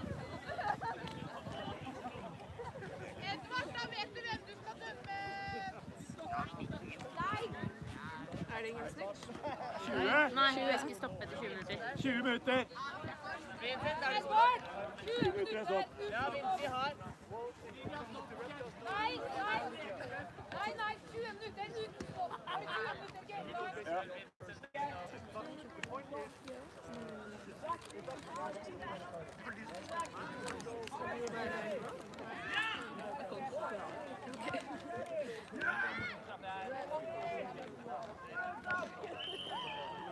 Hvorfor er det ikke stopp?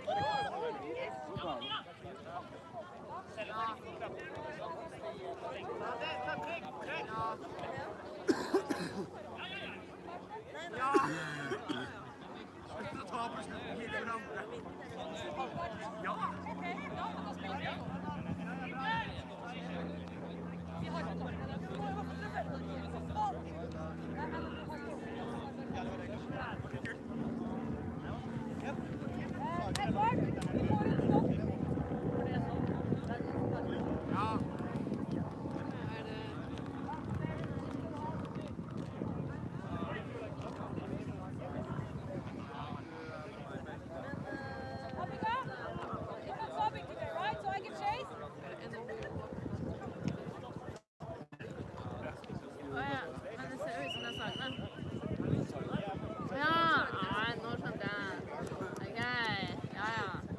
Sagene er sagt her. Det er NMBU og hvite. Var det mål? Det var det sikkert. Det var sett på.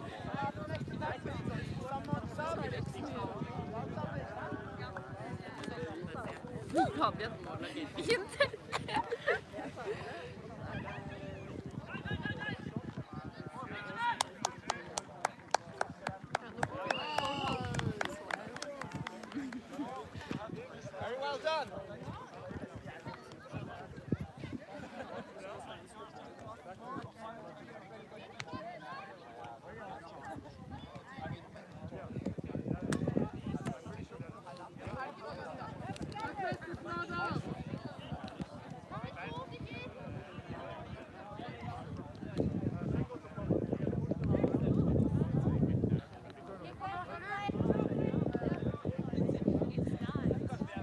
Det er bra tenkt.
Skulle lære å rappe. Tydeligvis.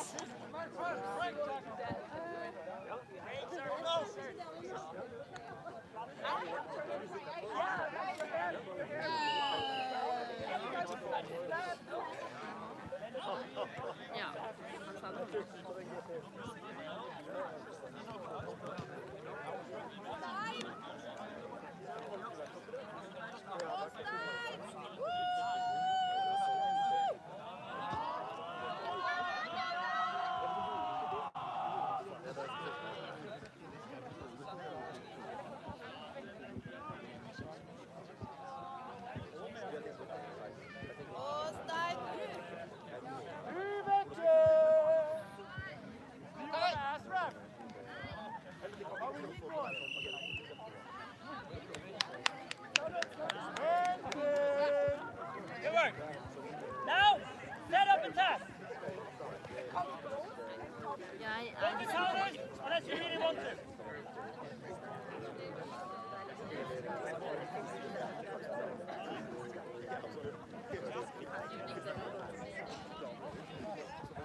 Ikke så bra, men nå skal vi spille TV da.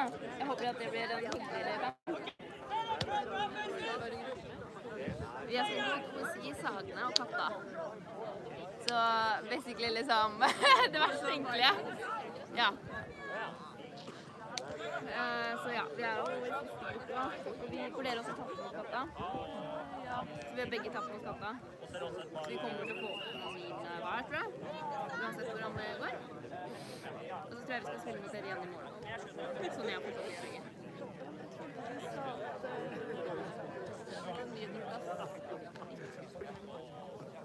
Åja. Men hva skjer da?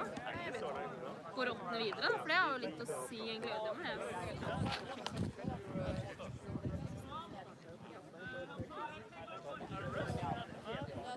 Ja, hei. Det står der.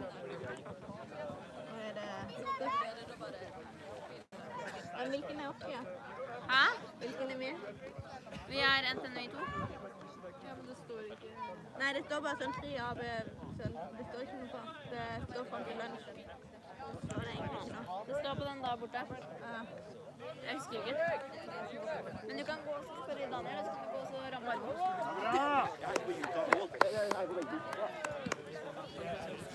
Fin blanding av svart, hvitt og grått. Åja, de spiller ikke engang med Katta sine trøyer. Eller nei, vent, motsatt. De spiller ikke med NMBU sine trøyer. Åja, fordi NMBU har liksom har egentlig ikke... Nei, tydeligvis ikke. Jeg trodde de var lilla. Ja, i logoen så er det jo det. Så er det mer liksom Susanne på NMBU enn noe annet. Ja, det er sant. Men de har kanskje ikke bestilt noen trøyer. Nei. Ja, jeg ser for meg at det er litt sånn Even bare, åh, noen være med å spille rumpeldunk-turnering. Ok, let's go. Han sa at det var ute i Åsen. Ja, ok. Ja, vi tror på det. Den sa det, at det skal det. Ja.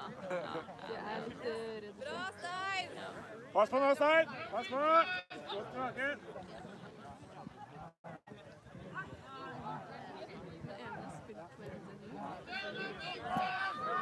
Ja, jeg tror det var før jeg startet. Ja. Tror du skal NMBU? Ja!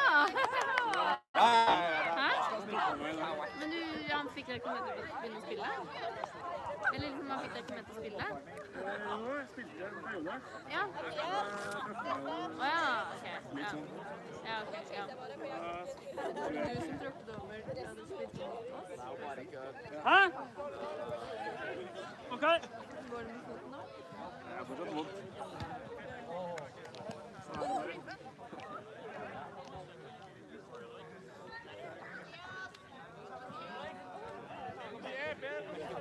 er det litt sånn som jeg trodde, eller det virker som det er litt sånn, han har finner liksom folk, han finner liksom søsken og liksom folk i kollektiv og sånn, og bare alle skal med!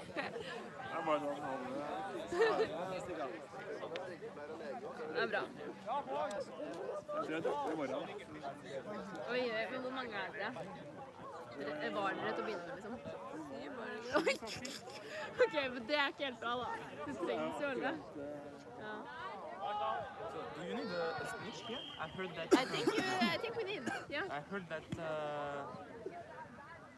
team has play. I don't know if they want to use this. Hva sa du? Ja, så bra. Skal du snitche? Ja, det er bra. We don't need you to snitch. Okay. We have another snitch. Nei, jeg har ikke tid for det. Det er viktig.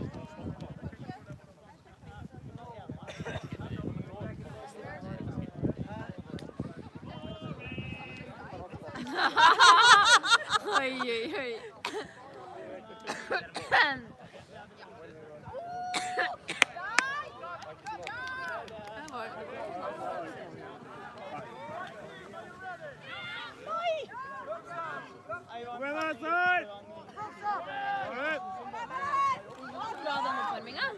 Ikke skad hverandre nå, da!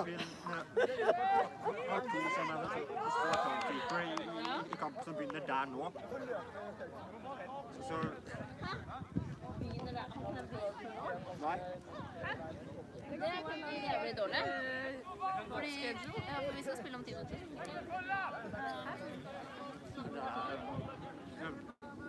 Det er bare å spørre egentlig om hva som skal skje.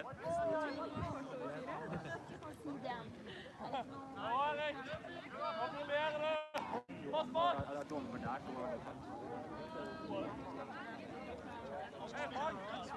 Jeg vet ikke.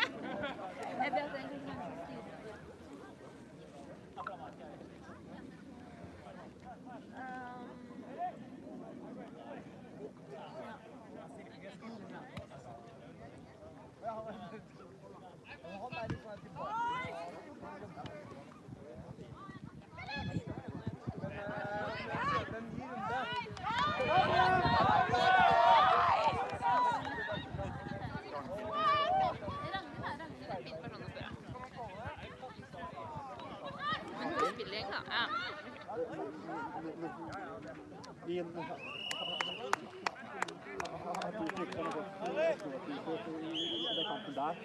Av vår kamp så skal begynne i kvart år. Nei, da blir det Ok, ja.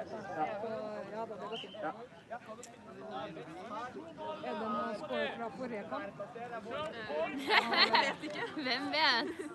Jeg skal se. Jeg har glemt det ut.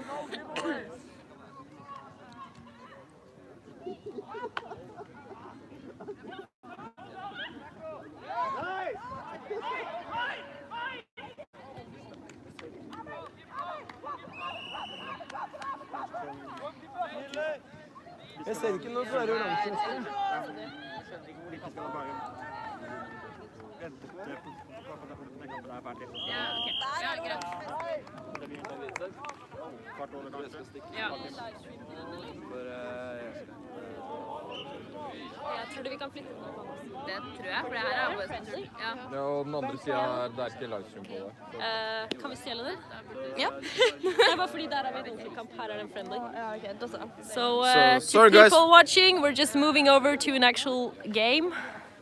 Or it is a game, it's just a friendly, but... Moving over to a tournament game. Moving over all the stuff. Bare ta den på høyre siden.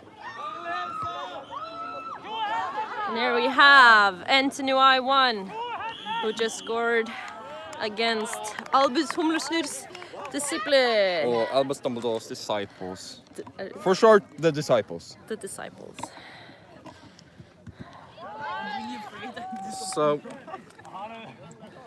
So yes, so far the score is... Den filmer ikke akkurat nå, faktisk. Du kan eventuelt ta den og så bare filme ferdig. Men den streamer ikke. Nei, jeg vet hva jeg tror. So, hi guys, thanks for following. This is page number 2. Currently the score is 2010 to NTNUI Or 30 to 10, according to Jacob here. What did you know?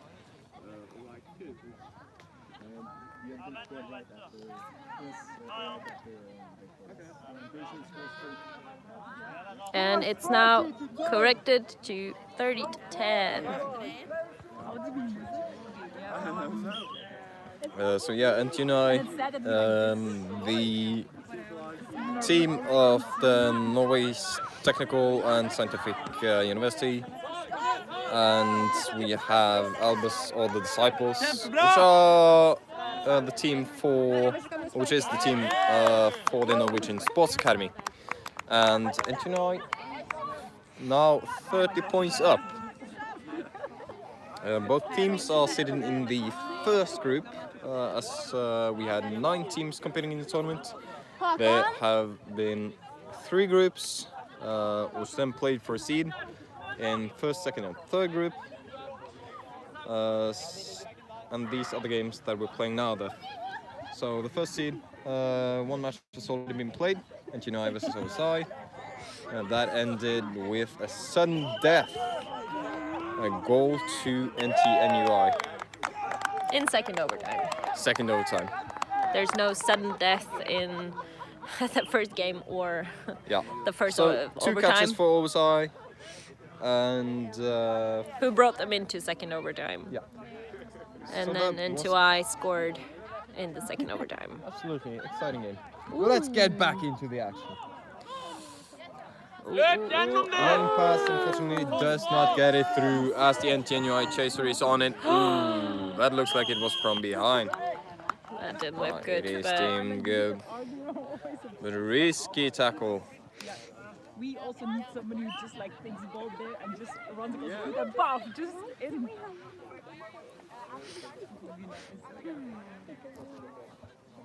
Just one that can like run on the other side. We always like. There you go.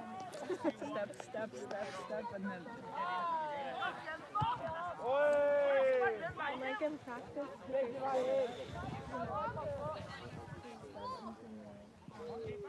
So the disciple beaters are tapping out.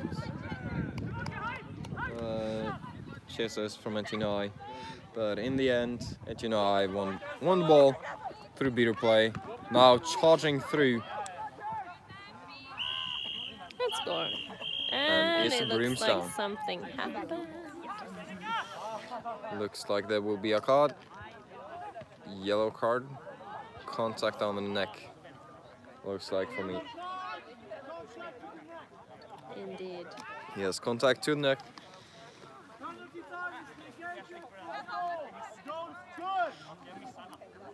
But no penalty.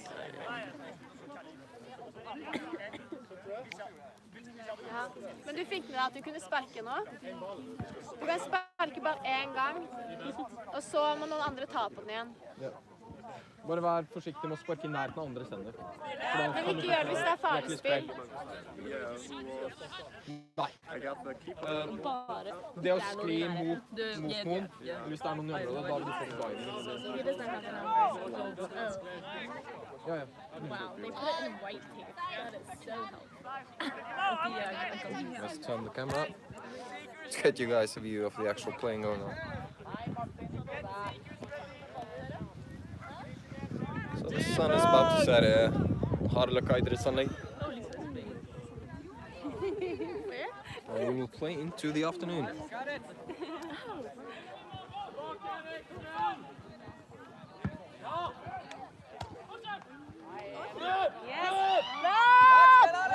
It's a quick break for the disciples. Gets beat though. I believe that was NTNUI's Lisa with a great defensive beat there. So some previously unseen tactics there. And NTNUI is attacking. Chaser going in, but gets beat, and that is a quick turnover of the quaffle. Disciple keeper now in possession.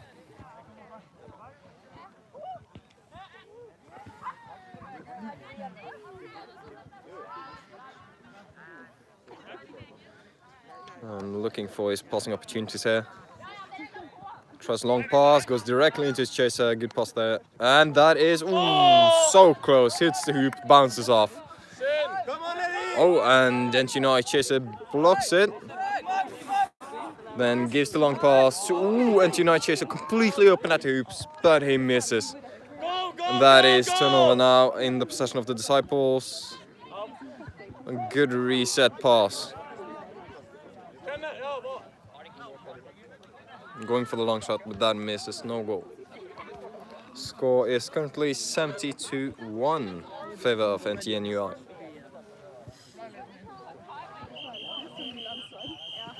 And there's the Brimstone.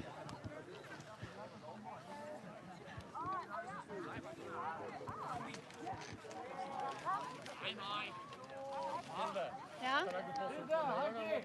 Hæ? Hva sa du? And quick break in the game. I'm going to get some goal refs onto the pitch.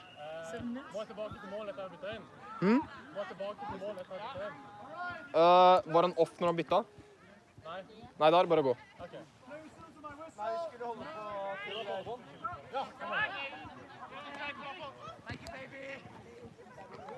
And quick break, NTNUI. Keeper runs in there, puts it through. Efficient and simple. Just like they like. Yeah, no, never mind. I can imagine. Like, a miniature mound.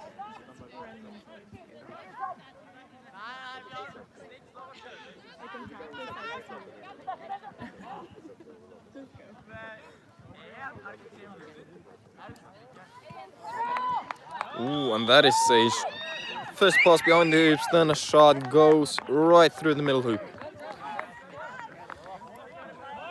Keeper going for sub, gets a warning for delay of game. Thus has to continue playing. Next pass.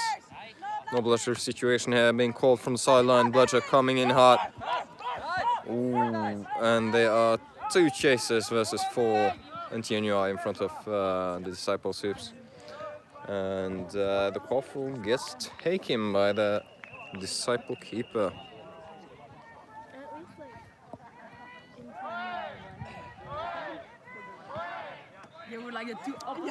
Great intercept there by Jørgen.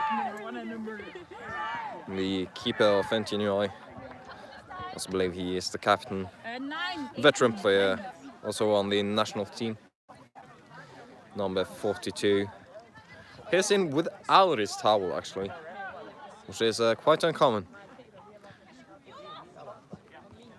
As he would normally play with a towel strapped onto his side, but has decided not to do that so far yet. So trying to push, a pass, but it gets intercepted, and the receiver or would-be receiver gets beat. No goal. And continuing the game. So once again, this is pitch number 2. We had to move one of the cameras over as one of the phones over as the other one got a little low on power. Great intercept there once again by Jørgen. Jørgen tries to beat, but he's keeper inside the keep zone. He can still move, and he just goes for the hoop. Nice and clean, does it himself. Score is now 90-20 in favor of NTNUI.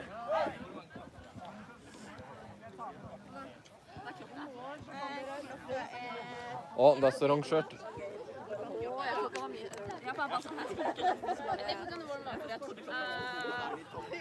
What's the time here? 10 minutes 50. Time is 10 minutes and 50. So at least like, yeah, you're not doing anything, Tina? Varm up? Okay.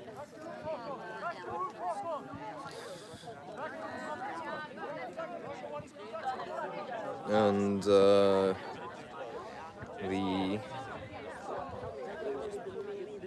Disciple Chesik is called back to hoops for interacting with the keeper while still inside the keep zone.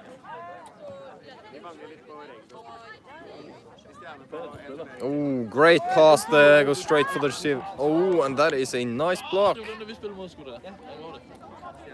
2, holy shit. Vi går på rundt over, vil jeg sige. Ja. Okay? Ja, det kunne det. Ja, det kunne godt. Nej. Så vil vi have stået der. Vi har haft lidt mere fokus på, hvordan det der søgearbejde skulle gøres. Ej, det var også helt sindssygt hurtigt, det var. Sorry. Stadigvæk, men jeg synes stadig... Jeg siger, du skal ikke kunne tage det tidspunkt, lige meget hvordan situationen er. Some great passing around the hoops there, but as he goes for the shot, it gets intercepted. Vi lavede så mange sådan mega høje afleveringer, altså sådan høje afleveringer gennem deres... And long pass straight to his chaser, and that is through the hoops. Score now 100-20.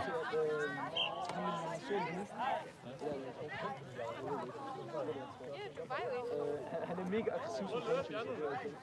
Jeg venter sådan, at jeg blev picked up som en pass up efter midline. Og han kom bare før midline. Ja, han var helt ude af mig. Det var mega hyggeligt.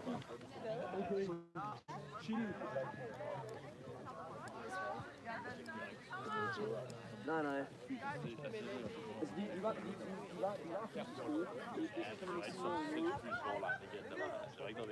So if any of you guys are wondering about anything, feel free to add a comment. I think I will see it. If I do, I will answer. If I don't, well, I can't.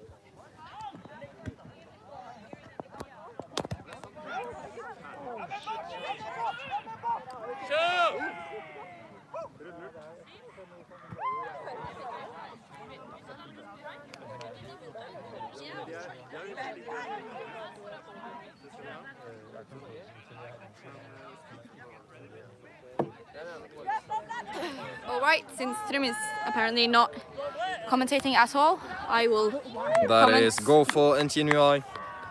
So he did comment. Called no good. Off broom, no goal. Score still remains 100-20. There's a brooms down call. So, what have you been doing for the past something minutes? Well, just standing here, we moved the camera from the other pitch. Ooh, it was recording the goal is called good. Score is 110.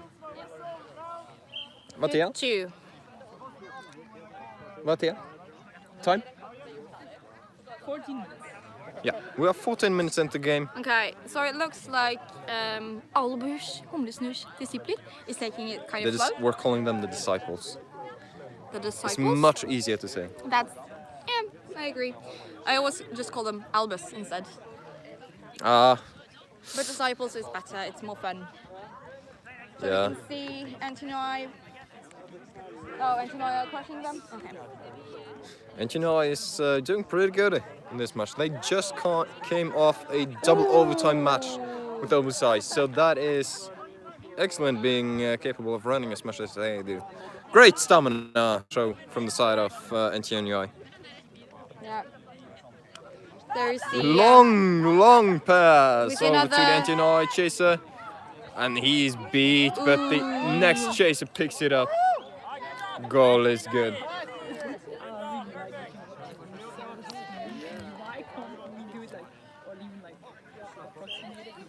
The disciples look kind of tired or frustrated. They're just kind of standing around. Vem är det som snitchar här egentligen? Yeah, I don't know. Who's snitching? Okay, so Quinton is snitching. He's from BSI. If you were wondering. You know who snitches? No. Yeah, Quentin apparently. Where is he? We're at 15 minutes. So that was a goal. I didn't see who scored it because I was trying to pay attention to what was going on. Goal.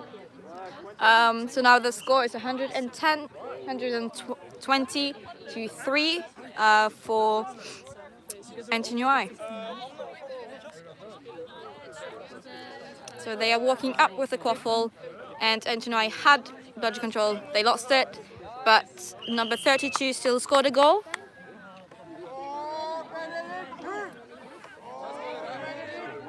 Apparently his name is Benedict. Okay, so keeper from Disciples has the quaffle. They do not have bludger control, but they are running up with the bludger. They beat Seaman, and now they have bludger control, but they lost the quaffle, and now the keeper has quaffle possession.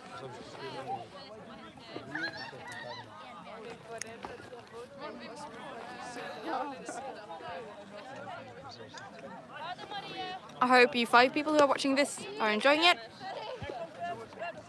It's actually quite a nice day. A bit chilly, but it's fine once you start running. Kind of standing still, but not advancing with the quaffle. And pass to Arjuna. I'm sorry if my voice is kind of like weird. I'm trying to eat my lunch as I speak. So that was a goal to NTNUI. Now the score is 140 to 3. That does not make sense, but maybe I missed something. Okay, so keeper has a quaffle. Disciples keeper has a quaffle. NTNUI has bludger control.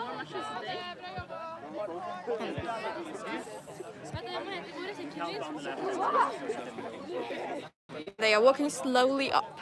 It looks like walking kind of to the side, and now they started jogging. Oh, but that's what this is going to be played tomorrow. Okay. There we see the. Looks like you found the snitch. Konjenet megon shot. I don't understand what you're saying. Sorry, that was another language. I think. What? It was the Konjenet megan Charlotte. Yeah, it did not. Can someone fix? Yeah. Okay. 2, 1. Go, go, go. Go. So now the snitches are out. Seekers on pitch. Yeah, Seekers on pitch. That is what you're supposed to say. And Disciples got a goal as well. I did not see what happened. Going for the fast catch. Oh, that is That was actually way over placed. the neck. It's Dutch. Oh, nice. I don't know any Dutch. It sounds like German, right? It did look like Russian with no the problem, like the Matthias. net. No problem. Who's that? It's the guy. Yeah, but who is that? Which Matthias? No. Yeah. Yes. Yeah, it's a catch. That is a catch. At the moment, the score is 140. Not good. At the moment, the score is 140 to 40, but it looks like it is not good because the seeker was grabbing the snitch. I'm sorry, we're butchering your Dutch pronunciation. I have no clue how to like speak Dutch. I know some words in French. I know English and Norwegian. That's it. I don't think I've ever heard someone speak Dutch. I have. What does it sound like? Dutch. Dutch. There you have it, people. Dutch sounds like Dutch. Okay, so it looks like there's a card given to a chaser. Oh, that's another card. I don't know what it's for. I'll wait and see. You got another card earlier. Pretty sure. Does he have a card from before? The tall one. Yeah, big Y. He got a yellow from before? Yeah. Okay, but then it's a red. Jacob? No, the tall guy don't got any yellow cards before. Okay. Never mind then.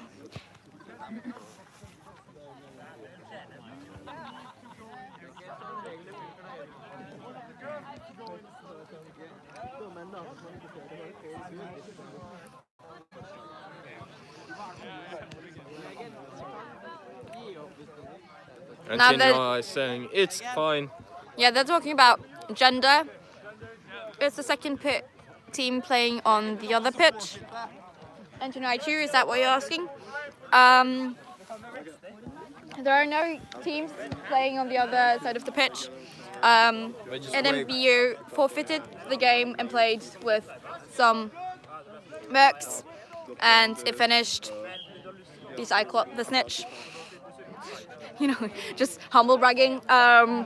Ooh, number 32 is going for the, going hard. Oh, that's a 50-50, no. Oh, yeah, I can see the snitches or the Seeker is struggling. Yeah, and the Seeker is starting to get frustrated, really frustrated. Maybe not frustrated, but they're really, really aggressive. Both sides, actually. I feel bad for Snitch. Wait, who's aggressive?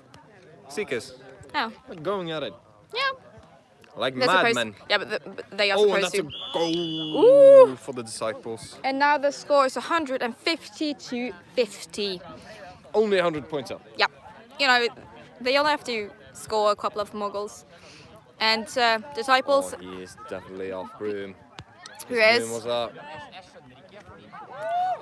Oh, so that was that has to be good. So the NTNUI Seeker just kind of walked up to him and grabbed it. Kind of an embarrassing catch, really. The Disciple Seeker was arguing about the rules. And then arguing with the Snitch. So the Snitch got distracted. And yeah, NTNUI but Seeker just goes up, grabs the Snitch. But as long as it Embarrassing. doesn't affect your own team, like if it's an Yeah. advantage for your own team, then it's not really called Doesn't upon. really impair the game. No.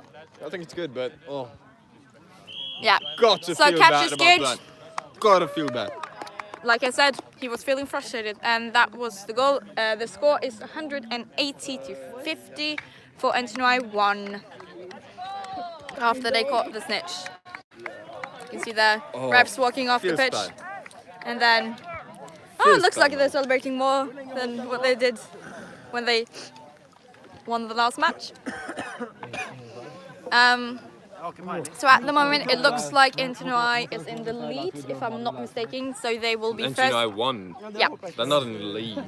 They won the game. But you're talking about you're talking about the table. Yeah, in the table, like in the NTNUI has tournament. won 2 games, for the placement of the Disciples and OSI, it comes down to the last game, really. Yeah. Who wins? But it looks like NTNUI will be first seed. Yes, absolutely. See the first for the bracket games tomorrow. Yep. Which will decide who wins. Yes. Whole Oscar Open 2018. Ooh! We're like trying to sound, I don't know, like the American commentators. No, I feel like an esports commentator. Really. Okay, any sports commentator, yeah, but the Norwegian ones are kind of boring. Yeah. Yeah. Anyway, Nei. do you know which game is here afterwards? I don't know actually. Do you mind finding out? Ja, som hvis du skal til, hva heter det So you can see the sun. It's quite nice actually. Like I said before, it's chilly, but it's not bad because the clouds are covering the sun, but it still kind of sort of shines through. Like it doesn't look like it on the camera, but for me it looks like glittery artificial grass. And then there we see Jacob. Woo! Yeah. Next match is in. Okay, so next match is, I don't know how long it will be, but you have 2 choices. It's either BSI versus NTNUI 2 or Sagene EF Quidditch, also known as OO18, versus the OSI Valkyries. We had 2 hours of Yes, break? we did. Oh, I You didn't did know. not rest. So anyway, we only have 1 live stream, so I figure if you guys just comment what you want to see, to repeat your choices, NTNUI 2 versus the Bergen, University that is team? BSI, But the other match or will be filmed anyway. It will be recorded and published later. yeah. Yeah. Well, whatever team you don't choose, NTNUI 2, please. Okay, NTNUI 2. NTNUI 2, 2 for NTNUI 2. Hvor ser dere kommentarer? Her?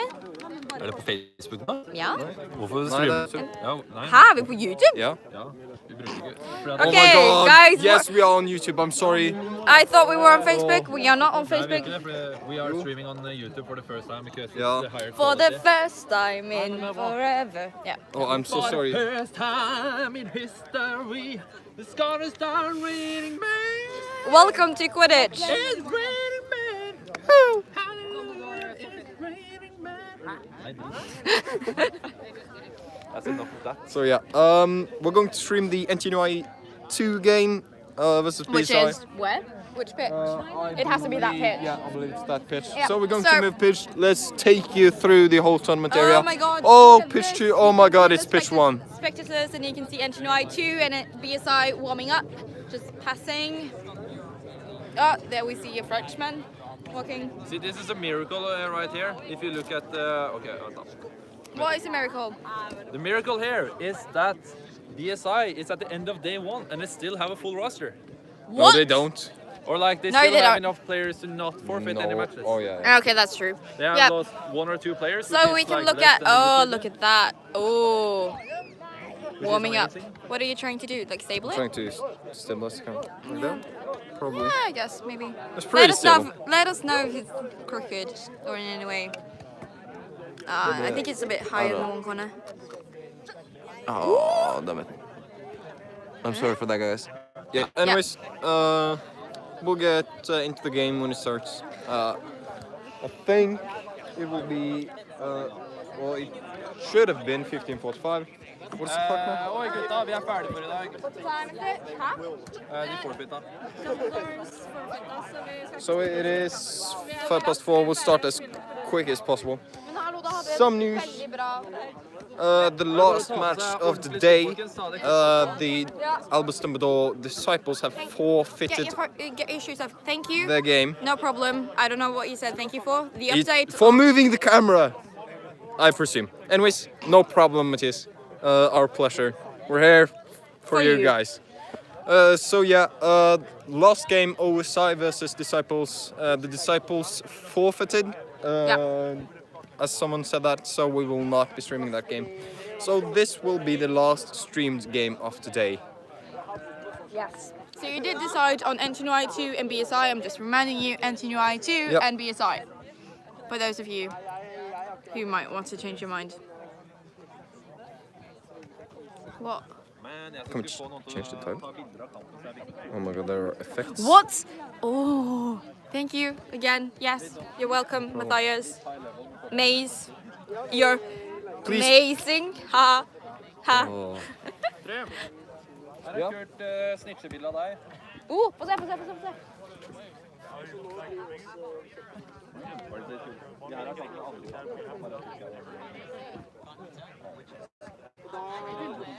So, about us commentators, we are Din and Trim from the OSI Vikings, or we have been Din and Trim from the OSI Vikings. Both chasers, played for about a year and a half. So yeah, looks like everybody's getting ready to go home by now, or they're eager to go home, but are really excited for last match, it looks like. Here you see a Martin. I presume you're captain? Yeah. The, Actually, I'm coach, but I'm captain now as well. But we haven't elected anyone, so kind of by default. yeah, coach and captain of the Sagene EF Quidditch. They were formerly, or were, known as ORK, Oslo Rumpeldunk club, but no problem at all. I can show you who shot it. Yeah, so newly started Oslo team, getting some fun Oslo rivalry in that.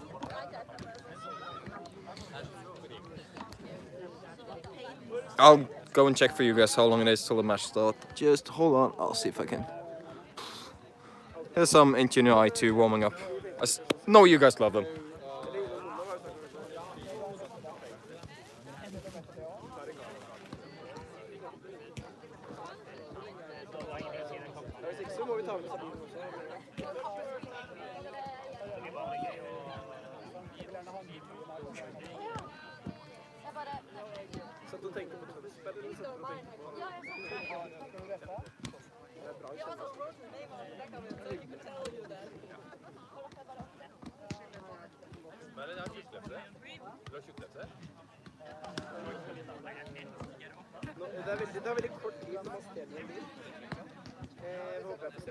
Okay, Sagene, we're gonna play now, so go get ready.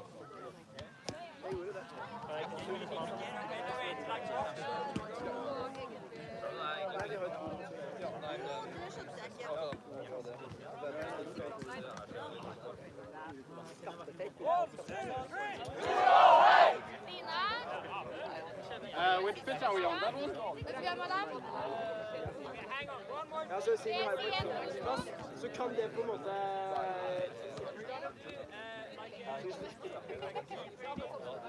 Men det sånn som hvis du leier ut på en måte... Ja. Men må jeg stikke etter ditt? Hæ? Jeg har ikke lyst til å stikke etter ditt. Let's go! Ja, jeg kan stikke alle. Jeg kan stikke alle ut av dette ditt. Ja, men det kan jo være at de andre, de leier jo bare... Nei, det det vi som eier og noe. Det som banker oss naboer på do.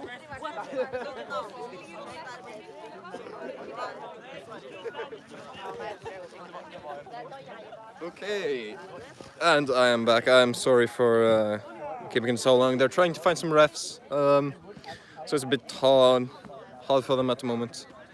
Lots of tired people and people need to eat. There have been little to no breaks apart from the lunch break.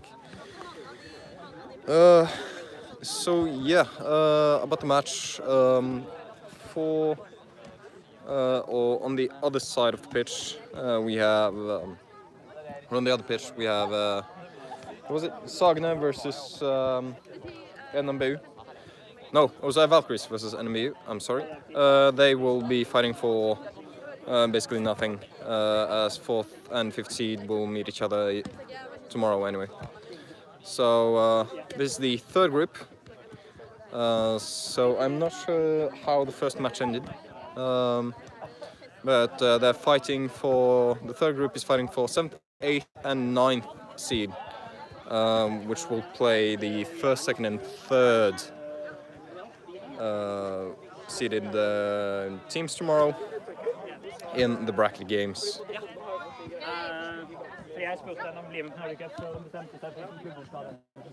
So I also need a small break, so I will catch up to you guys in as soon as possible when they find the refs, and until then you guys enjoy this warming up.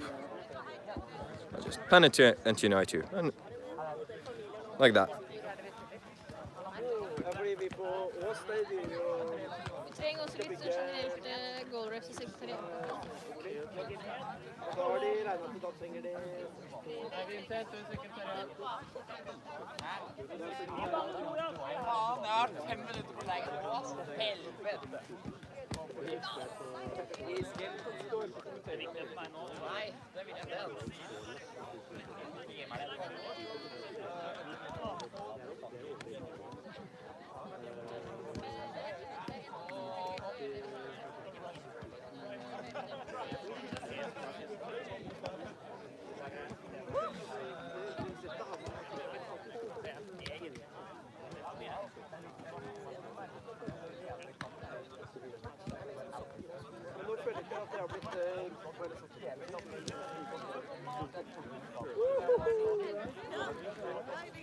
Ja.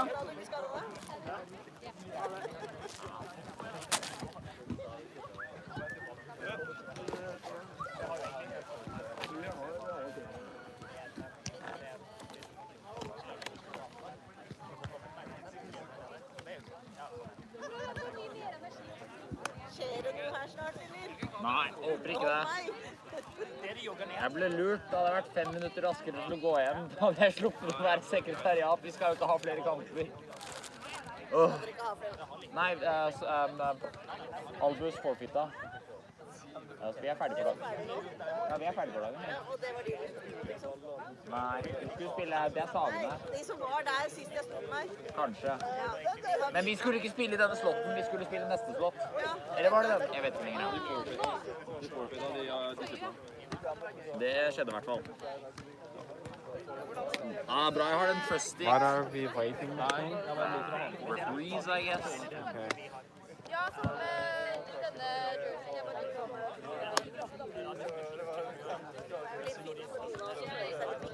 Ja, ja. Jeg liker slåttrappa. Det var litt forvirrende tidligere her, hvor det var en som hadde hatt på seg. Are you refing in here or do you ref in here? I hvert fall tatt av We are kind of. Har du peiling, Vincent, på hva som skjer her nå? Nei. Ja, antagelig. Jeg så ikke på lenger enn...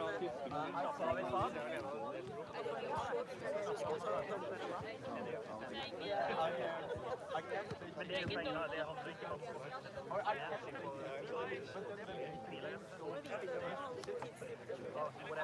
Ja,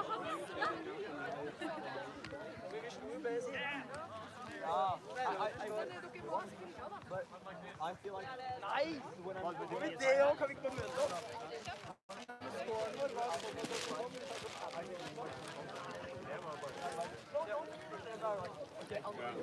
De vet om de har coin-catchet, eller sånn.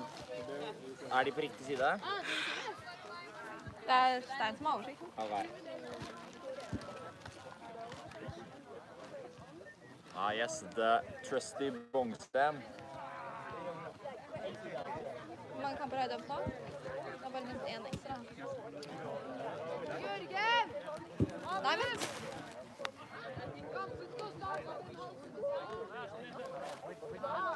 Nei, vent! Hvor er Johanne? Den næreste.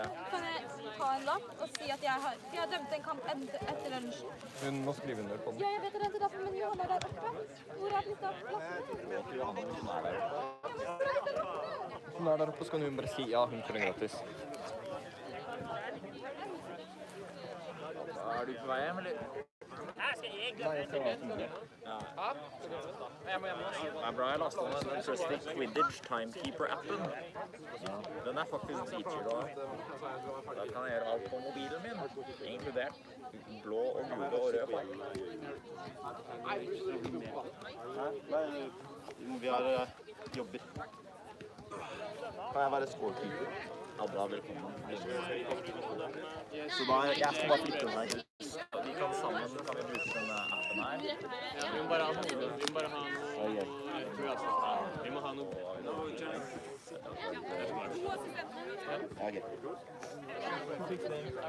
Det har blitt vanskelig fordi alle begynner å dra inn. Det skal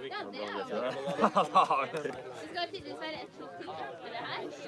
Det er mulig en kamp til. Det er bare en kamp. Fordi i hvert fall vi skulle spille mot Albus, men de får ikke det. Nå er Olmor i Trondheim. Ja. Jeg bare trodde 18 og 9 kamper. Det er Vincent? Nei, da på den. Ble det sist? Ja. Jeg tror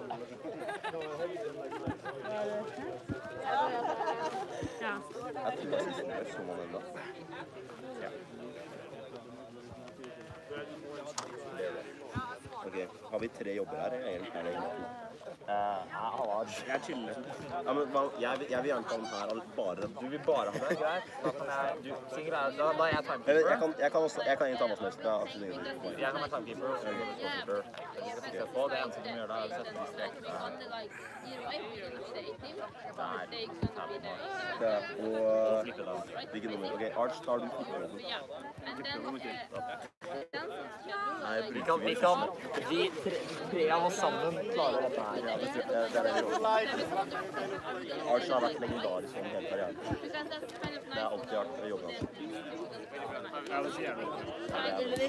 But can you find someone else to mention your eye? Amen. Stein should know.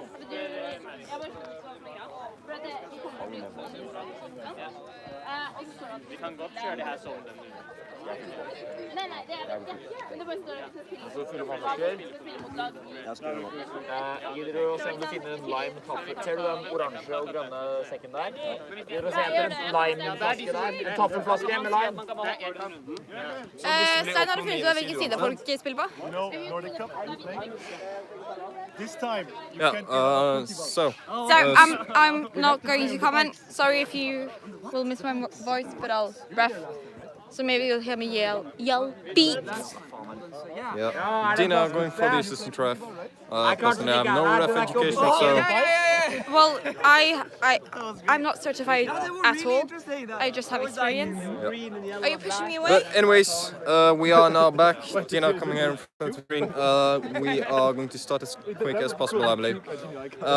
So what is happening now is BSI and NTNUI 2 are discussing whether or not they want to play for 8th or 9th seed in this match, as this match determines the placement for 8th or 9th seed, and there was supposed to be a match after this that would place 8th or 9th seed, but then it would just be butter upon the steak, or butter upon fat, as we say here in Norway. So Stein, skal du spille 8. og 9. siden nå? De skal egentlig spille om hvem som kommer 8. og 9. Men så det en kamp etterpå. Så nå skal de høre med laget sin da, om de Ja. har lyst til å spille først, for å få liksom mer trening, eller vil de bare gå rett på? Ja. De får velge selv, liksom. Okay, so they are going to decide whether or not this is actually a match for the seed or not. They're going to ask the teams if they do not want to play for 8th and 9th seed this match. And they will have to play one more match with the exact same teams, as Katta won against them both, and will thus place 7th and get the 7th seed tomorrow. But I'll stop moving you around so much. That's probably distracting. So both teams are huddling up, ish, or standing in a circle, with one side player all by themselves.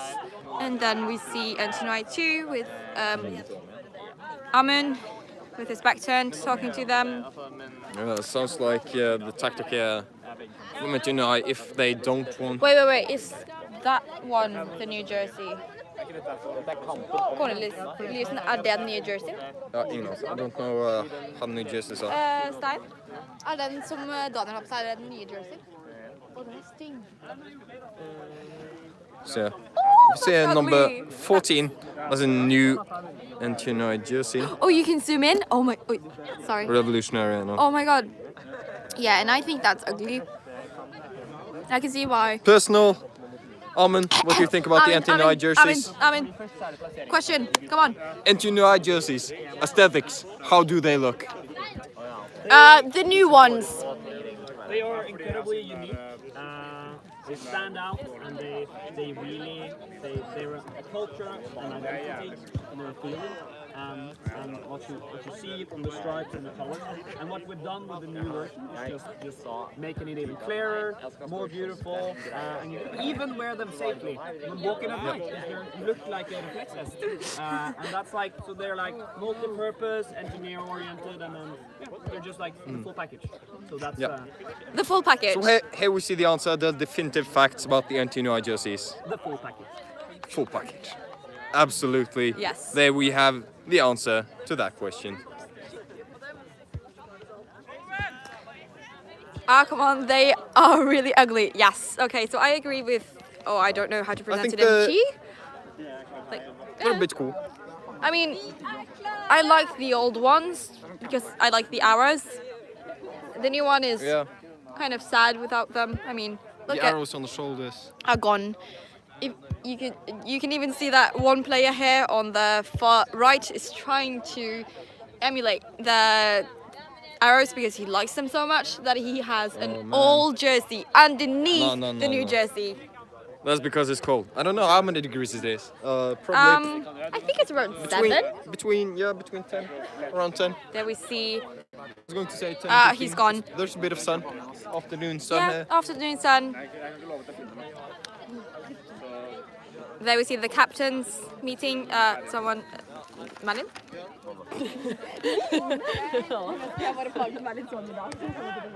So captain's meeting going on. On the other pitch, outside Valkyries, this is Sagene is starting up. If we can get some up. Yeah. So, the first match now will decide 8th or 9th seed tomorrow. Whereas they might play another match for friendly match afterwards. Yeah, that is the standing as of now. The tournament setup is a bit weird, but we have 9 teams, which is really hard to set up. So there are lots of extra knockout rounds and stuff tomorrow. So really looking forward to that. Jeg var på vei til å gå. Vi slipper siste kampen. Ja, jeg vet det. Ja, Det var derfor jeg var på vei til å gå. Hva heter han? Han som jævlig svær. Men han var inne på det. Det var en syk ting. Jeg er veldig billig. Ja, det er litt greit å spille. Han det hadde vært gøy å spille en kamp. So teams are meeting up, discussing some tactics. Full game, huddling in. Vi det mindre team nå da, men altså, med tanke på at vi, fordi, ja, det var for å si NTNUI ga alt, men de andre lagene hadde gjort det.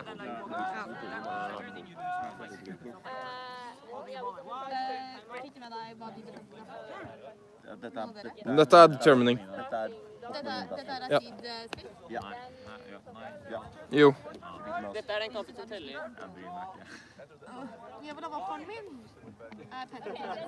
Gå og si jeg er frivillig i meg en vaffel. Det var det jeg gjorde. Petter opp. Til å hente deg en vaffel. Ja. Du ga da den gratis vaffel. Hvem er det som dømmer denne kampen egentlig? Deg, meg, Mette. Du trenger goalrefs. Ja. Nei, og det er 10 punkter dere kan til. Hva da? Goalreffer. Ja, men jo, det er ikke så farlig. Altså, jeg er ikke...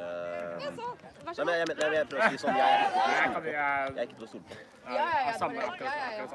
Oh, BSI doing their chant. Sorry for not getting that. The Bergen student team. Really, unfortunately, they had one of their top players injured, but never mind.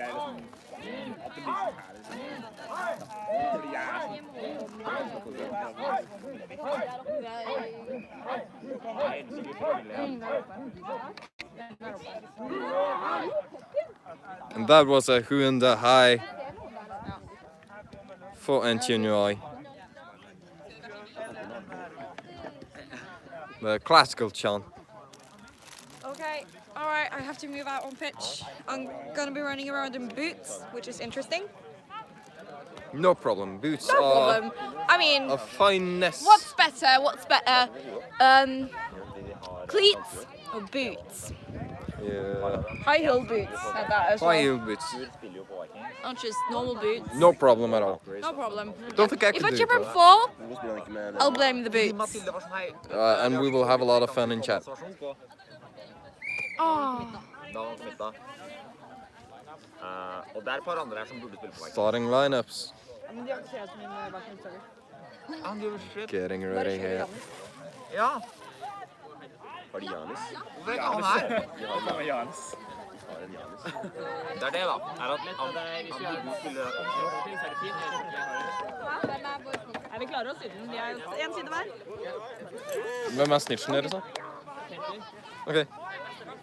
Stakkars. Head low.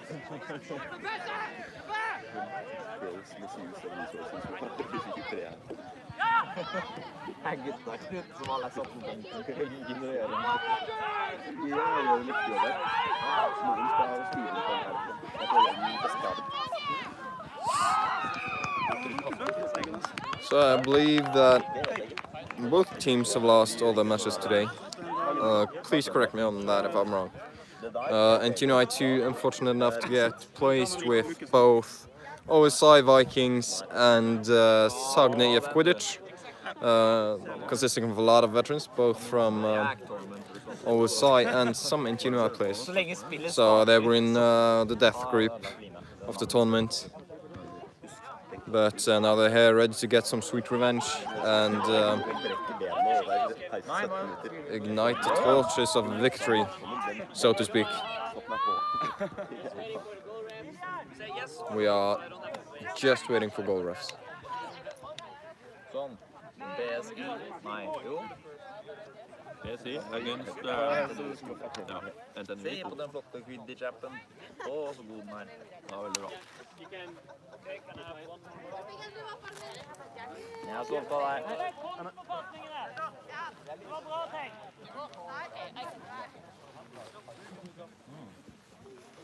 Again, I'm sorry for this taking so long. Some teams already went home, so it's been hard to find. Oh my God! If there are delays, you can blame Ragnhild because she insisted on 45 minutes slot. So yeah, some teams already went home, so we're a bit down on the side of goal refs and also timekeeping and scorekeeping. It's been hard to find people, enough people to do that, as most people that are left are actually playing. So I'm sorry for that. But we have got our goal refs, so let's get ready for the match.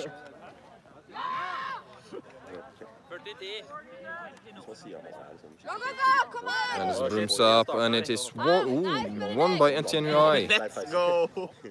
But BSI taking control of the quaffle, actually throwing it to the NTNUI chaser.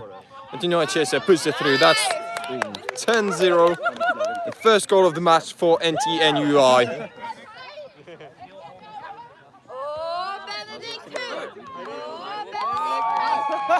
And there are who's and highs coming in from the sideline. BSI fighting, gets beat. And the other BSI player is either off broom or beat. Can catch that. NTNUI. Nice reset with the foot there. First reset. Ooh, long pass. Ooh, goes just over the receiver and out of bounds. So it is a BSI keeper ball.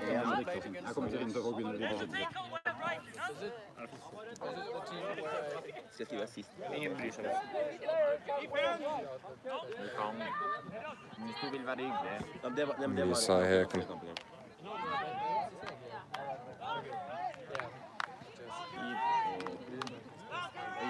Attacking, dodging the first bloodshed from NTNUI too. Giving a pass, but unfortunately there are no receivers, and the one who got there was beat. And there's a broomstone and a card. He kicked the ball that was in the hand of a BSI player. And is thus given the yellow card. Okay.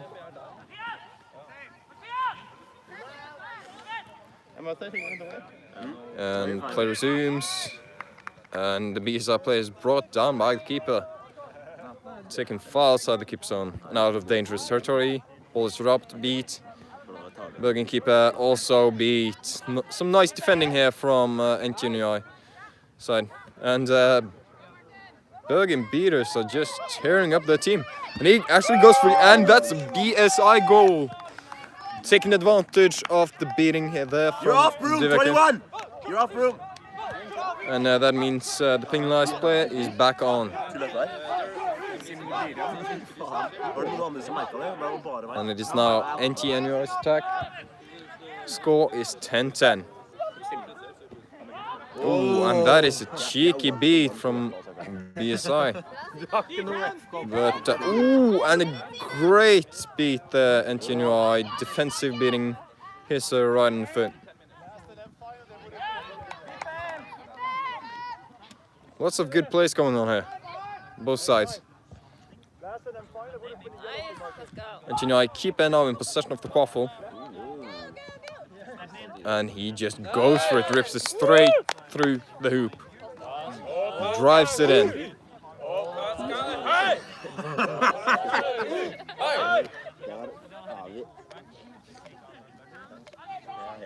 Bergen now attacking.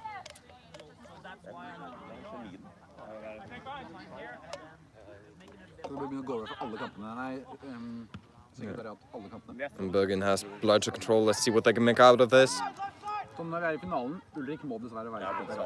Going in, and NTNUI missed the beat. So that is a shot, and it is through the hoop. Another Bergen goal. Score is 20-20. So that was the equalizer. Altså, nå har vi 3 kilder her på poeng. Ja, du holder også. Ja.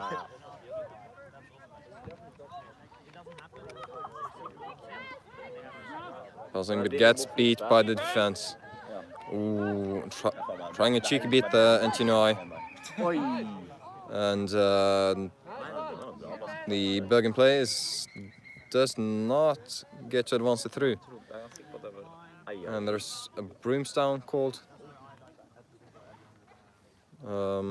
Seems to be a quaffle turnover. So the NTNUI player walked off the pitch with the quaffle. So it's therefore turned over to Bergen.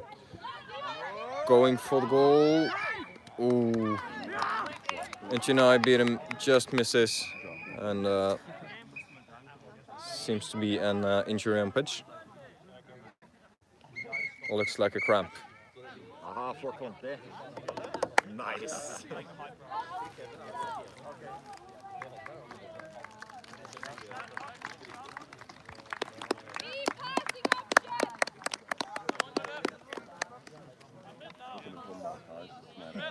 Greatest moments of respect in Quidditch. No terrorism. No terrorism. And we have gotten the injury sub in, and we are back in the game.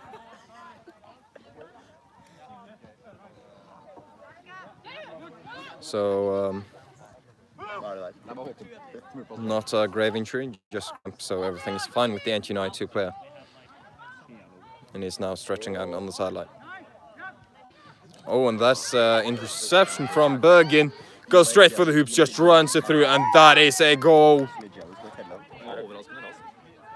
The score is now 40-20 in favor of Bergen.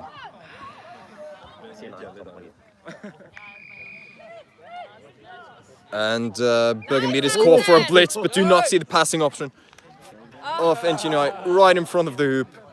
But does get stopped there. Defensive beating got back just in time. You gotta keep an eye on those passing options from NTNUI. They have some deadly passes. But that is, Bergen. Great drive. Dodges out of the way of 2 people, passes it on. Completely open player in front of hoops. Sure goal.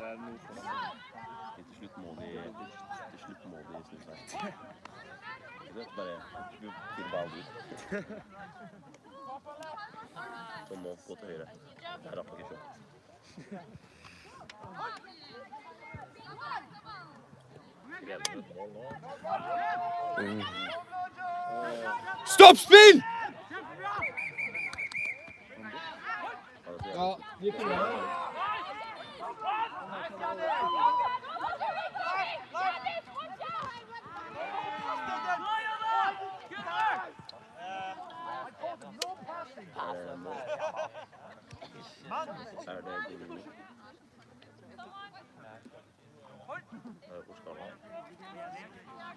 So, let's stop the game for a second there.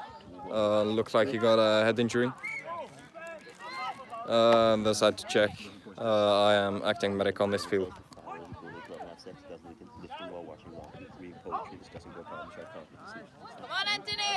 There has been cases of them not stopping the game at head injuries before, so I had to stop that. Did not remember to turn the camera. Sorry for that. We are back in the game. NTNUI now in possession of the quaffle. Score is 60-20 in favor of Bergen. And NTNUI looking to equalize. And they reduced the lead. Now only 30 points under.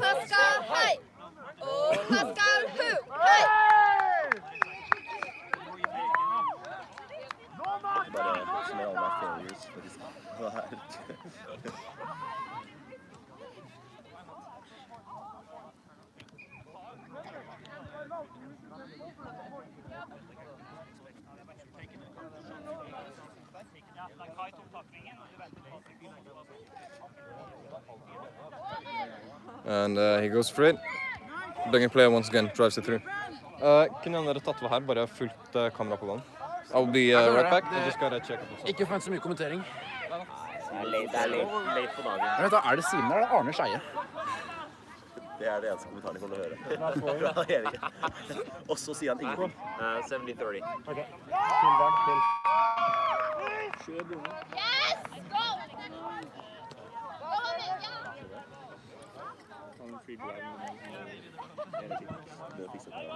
Men det er nesten ikke lyst til det gjorde det verre.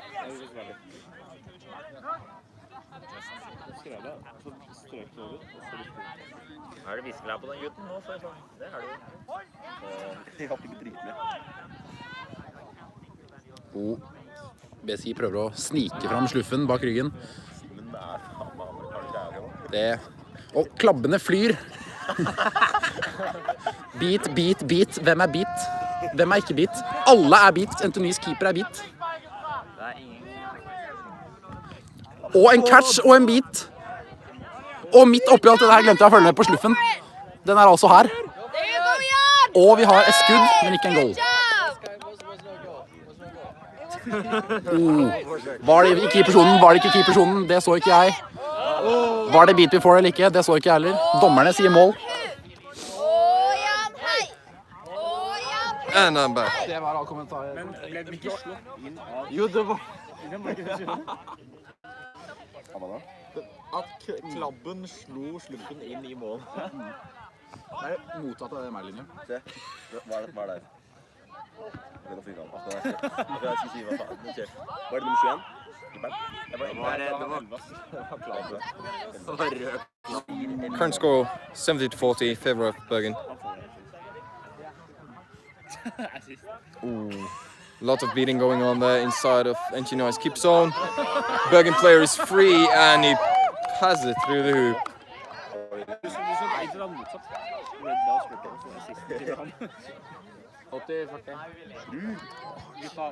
Lacking. Det var hun jenta, hun med veldig stor panne. Det er jævlig slemt å si, Ulrik. Det er jævlig slemt å si.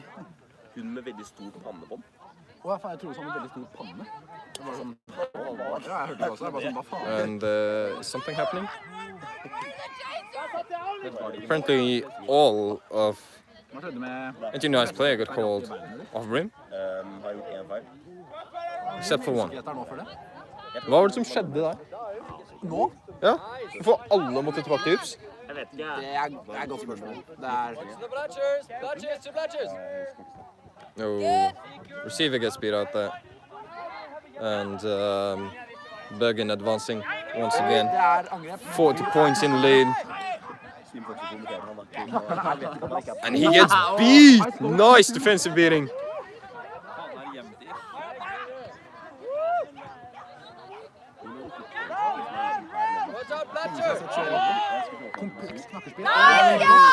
Blocks it! Nice block, but unfortunately not able to capitalize off that block. And once again, Bergen player counter-attacking again and again. Goal.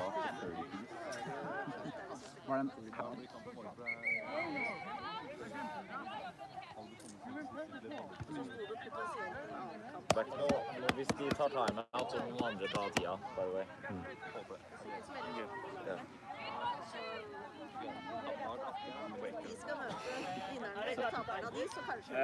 Til timeout? Timeout. Det er ditt ansvar. Jeg er klar, ass. Nei, 10:55. Simen er timeout.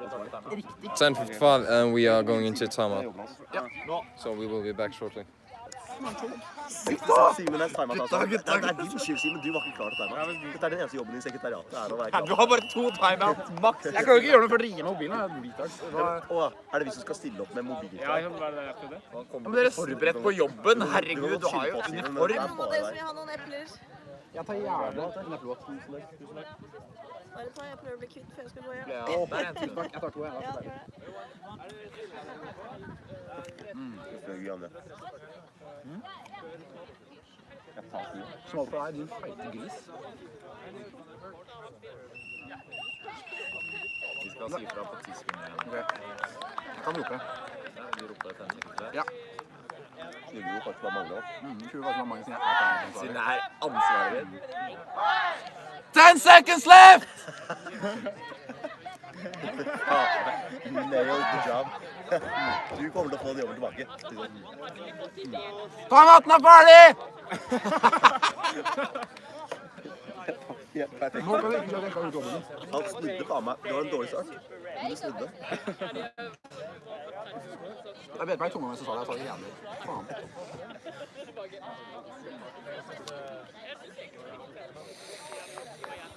Yikes.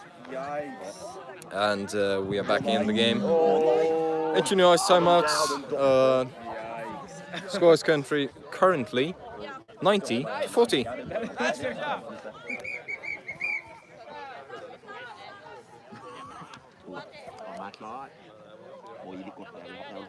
Yeah. Score is 90-40, favor of Bergen. What here? Time is 11 minutes. And that is a yellow card. Contact from behind.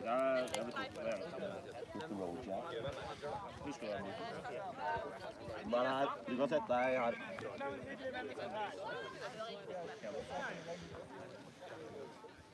Så snille sekretariat er. Det jobber ytterligere.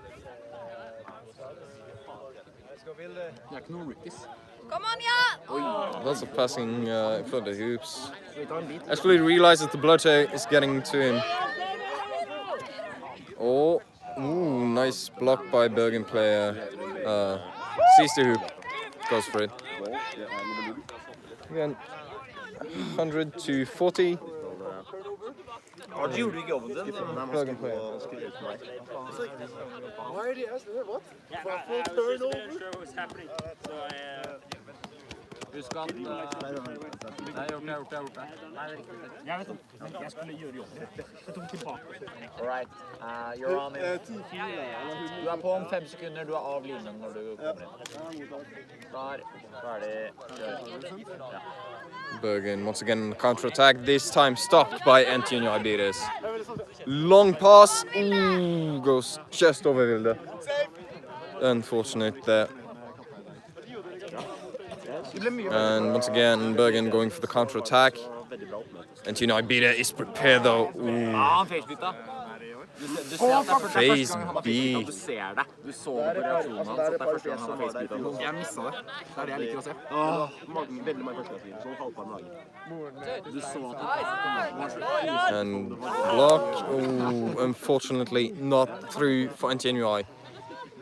But it's a great attempt nonetheless. Ja, det er kjempebra å gjøre det. Det er en god taktikk. Det er liksom BM deluxe, men det er lovlig BM. I regel blir jo facebeata, så må du gå tilbake til uken og vente deg i 5 sekunder. Du må ta en vent om skje. Du må bytte ut. Du må sånn. Det er forced sub. Kort så blir det facebeata.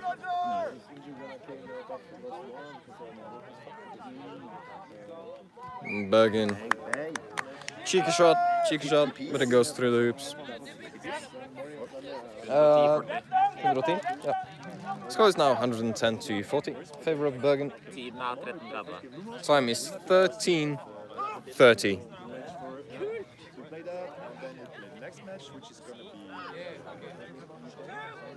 Oh, look at. Oh, Dodgers one player. Going for the pass. Ooh, not that is a save.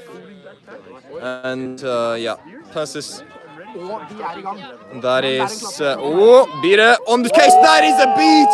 Nice defensive beating there. Oh, another Bergen player coming up. Bergen chaser. Oh, that is not through. Oh, that is a good defense. Important for NTNUI.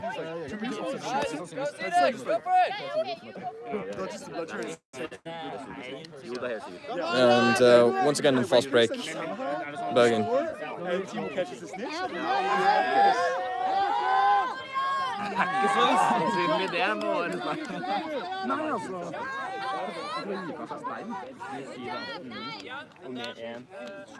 Oh, nice pass by Bergen there around the hoops.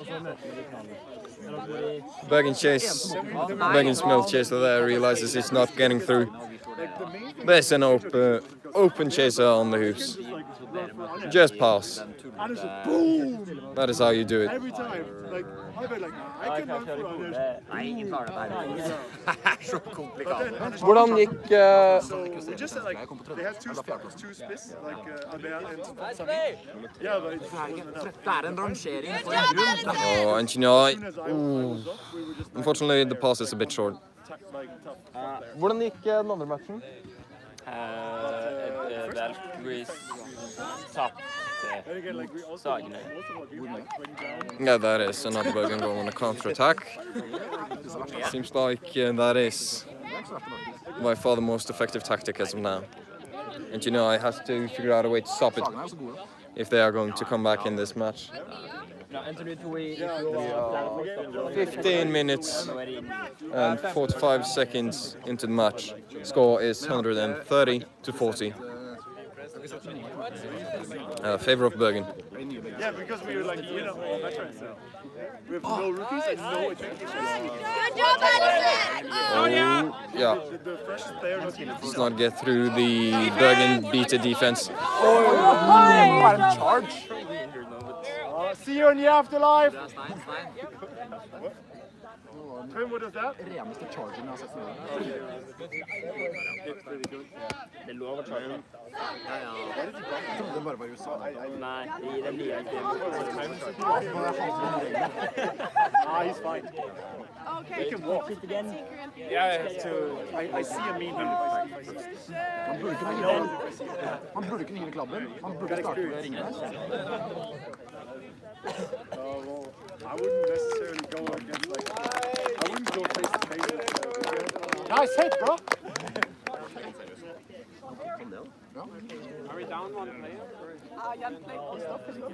Yeah, exactly. Like nice hit. Yeah. If you have to take injuries up, you even got the coffee.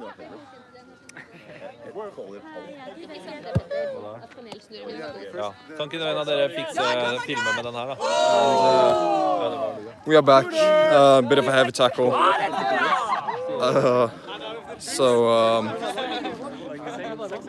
We had an injury sub for NTNUI. No, you're on. I score a goal. 2 seconds later, Anders catches. Win with 20.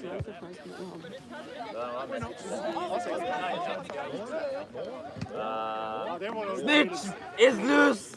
Miss Det sto release another goal. Jeg var veldig usikker på hva jeg skulle rope. NTNUI play is conscious and talking to us, walking on his own off the pitch. So fine in that sense. 40 seconds.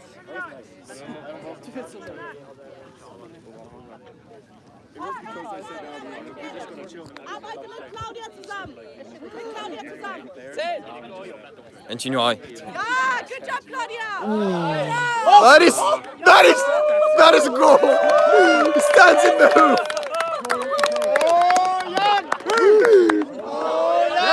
Great goal! 140 to 50. So the goal basically fell on top of him as he held the quaffle. Brilliant. LC Seekers getting ready. One, Seekers are released! And it is on.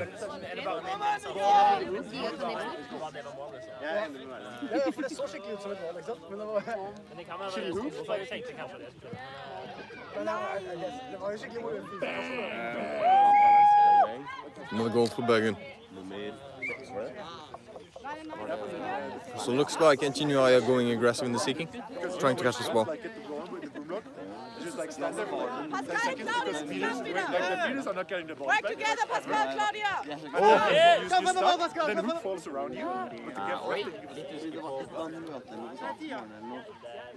Now the snitch has gotten a hold of the broom for the Bergen player. If the hoop is falling over you, this loss means it's on the ground.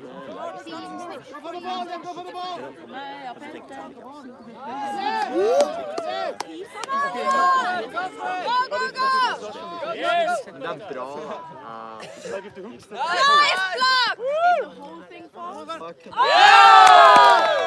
NTNUI drives through.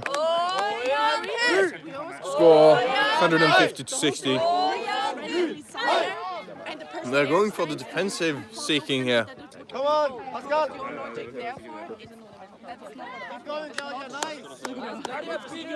Meanwhile, NTNUI regained possession of the platform, so no goal on that attack for Bergen. Watch behind, Claudia. Always disconnect at the base because you don't want the base to be. It depends our designers like that really. But they disconnect. Oh, long pass, unfortunately just over the NTNUI chaser, so no goal. That's not the problem of the rules. Vent, den her er sikkert ikke oppdatert den nye rulebooken. Når det her til 5 minutter? Har det endret seg? Bergen once again. And the drive, ooh, gets it through. Just gets it through. And the beater gets to him. Unfortunate, just a second late.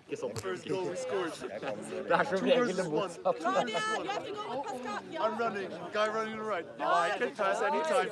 So you're like, I know you can pass, I don't give a shit. Boom! In my face, point blank range. But got the face beat. Nice! Well, that was a nice move. There's a brimstone situation. And there's a blood son of it, looks like. Favor of NTNUI.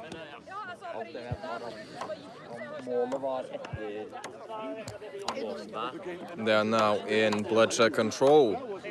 This is a no bloodshed situation. So let's see if they can capitalize on that. But Bergen actually has the quaffle.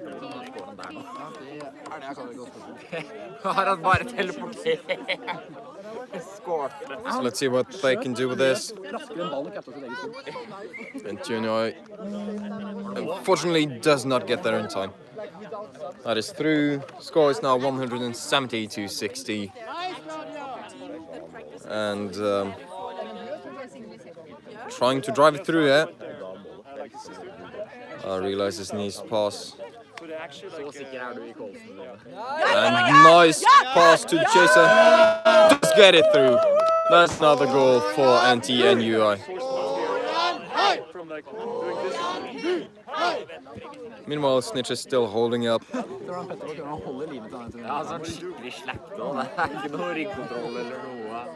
Oh, shot from Bergen goes just over the hoop.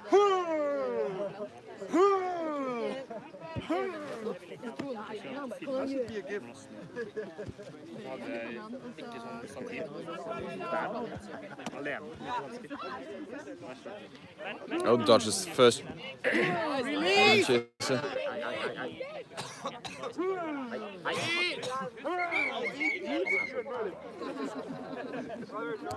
And that's a yellow card for ignoring ref calls, as it was called beat repeatedly.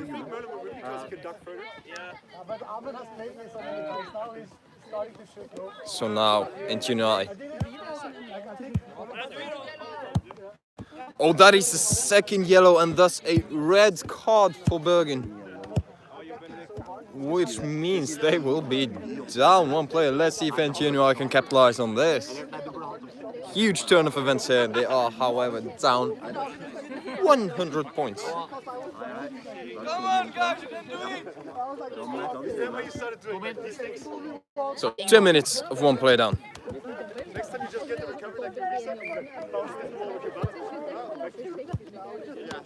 Oh, nice pass! Ooh, so close for NTNUI.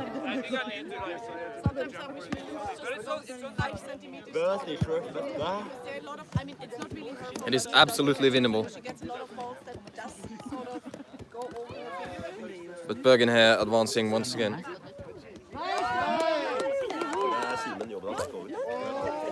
And NTNUI accepts. Oh, gets tapped out by the beater. But what? NTNUI chase. Ooh, so close. Oh, going for the middle loop, unfortunately. Ah, unfortunate there for NTNUI. They did not notice. Bergen did not notice NTNUI Chaser picking up the quaffle.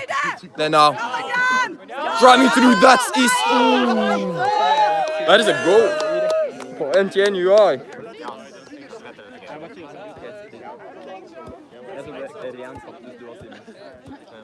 Let me see the snitch. Mette, second handicap. First handicap. NTNUI Seeker is doing a great job at defensively seeking. Sapped out there. Du blir oppfordret av reglene å være på midten. That is quite the one-man operation on the snitch. Ja.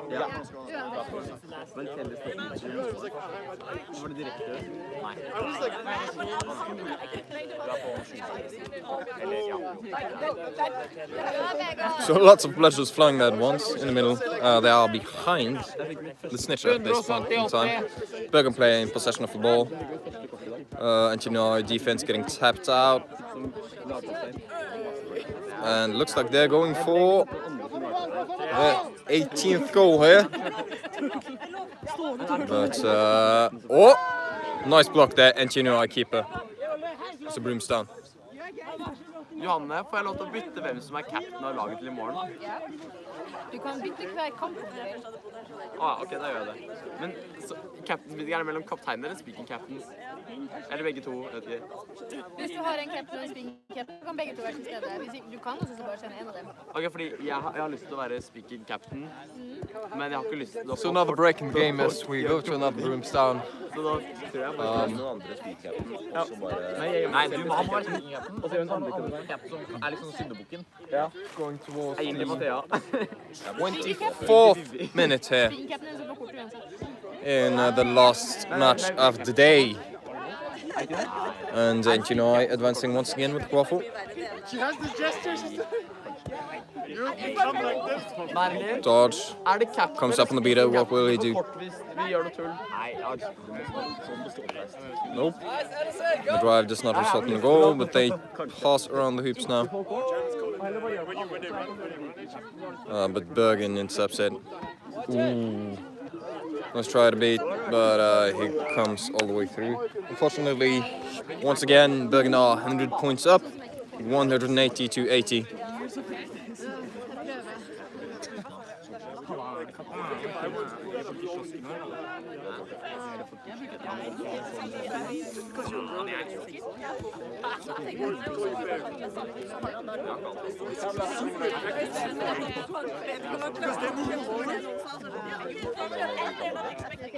Oh, unfortunately, he is beat there. Oh, but she manages to win the quaffle back. Oh, open chaser on the other hoop. Does not get to pass it though. This is... Oh, that is an NTNUI goal! Great positioning there. Completely open by the hoops.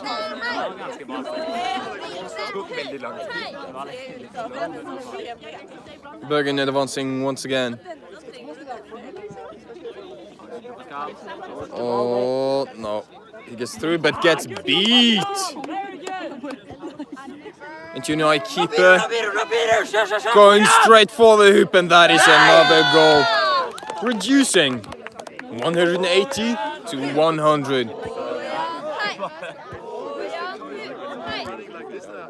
Yeah, you're catching up. Aim like this, and then I hit there. I always get tired because it's so hard to see like there. I was like, space. Jeg vurderte å snu på Ai, han laget så kort. Nice catch, Pascal! Blitz dem! Blitz dem! Den nye makta di fra å sitte sekretariaten. Blitz dem! Blitz! Bergen going for gets beat. Long range there. 26-19. 26 minutes and 19 seconds into the game. Jeg hørte ikke hva han sa. Bergen keep advancing with the quaffle, not spotted by the beater. Can it go? It's a 1v1 situation. That is another goal. 180 to 110. Snitch is now on his second handicap. One arm. Looks like NTNUI are actually catching up, so Bergen needs to capitalize on their situation soon. Hva faen? Nei. Andre handicap. Vi sa han måtte være gjennom prisen uten at det var to handicap. And we see, oh, Bergen keeper gets beaten once again. NTNUI keeper to the chaser. Chaser gets beat. Another chaser is there. Puts it through once again. 3 quick goals for NTNUI. Score is now 118 to 120. This is 60 points behind. Coming from 100, this is a huge improvement. You can't tackle me! Petter, la han ta den, da. Kom igjen, Petter! Er det ikke eneren? Kom igjen, Petter!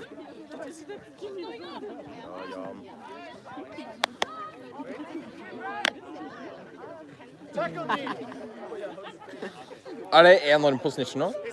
Nei. Mette handicap! Unfortunately, the timekeepers were a bit quick on the call. Now the snitch is on his second handicap. Now it is one arm. Du må ikke gjøre det. Det er Mettes ansvar å gjøre, ikke. Almost just grab the snitch though, so he's got back to hoops. So we are now 180 to 120 favor of Bergen. They attack, but once again the NTNUI beat us out there, but that seems to be a catch. Oh. So let us see. Yeah, still discussing. Catch is good. Final score 210 to 120. And that will be the final match of the day. Thank you guys so much for joining up with us today. Stein, skal vi bare slutte streamen nå? Thank you guys again so much for watching us today. That will be the last match and such. The stream it was close. Ending. Yeah, so the stream is ending. If you can hear us yelling over the people, the stream is ending. Did you comment a lot? No, they didn't. What? But anyways, thank you guys again. And I guess we will see you guys tomorrow.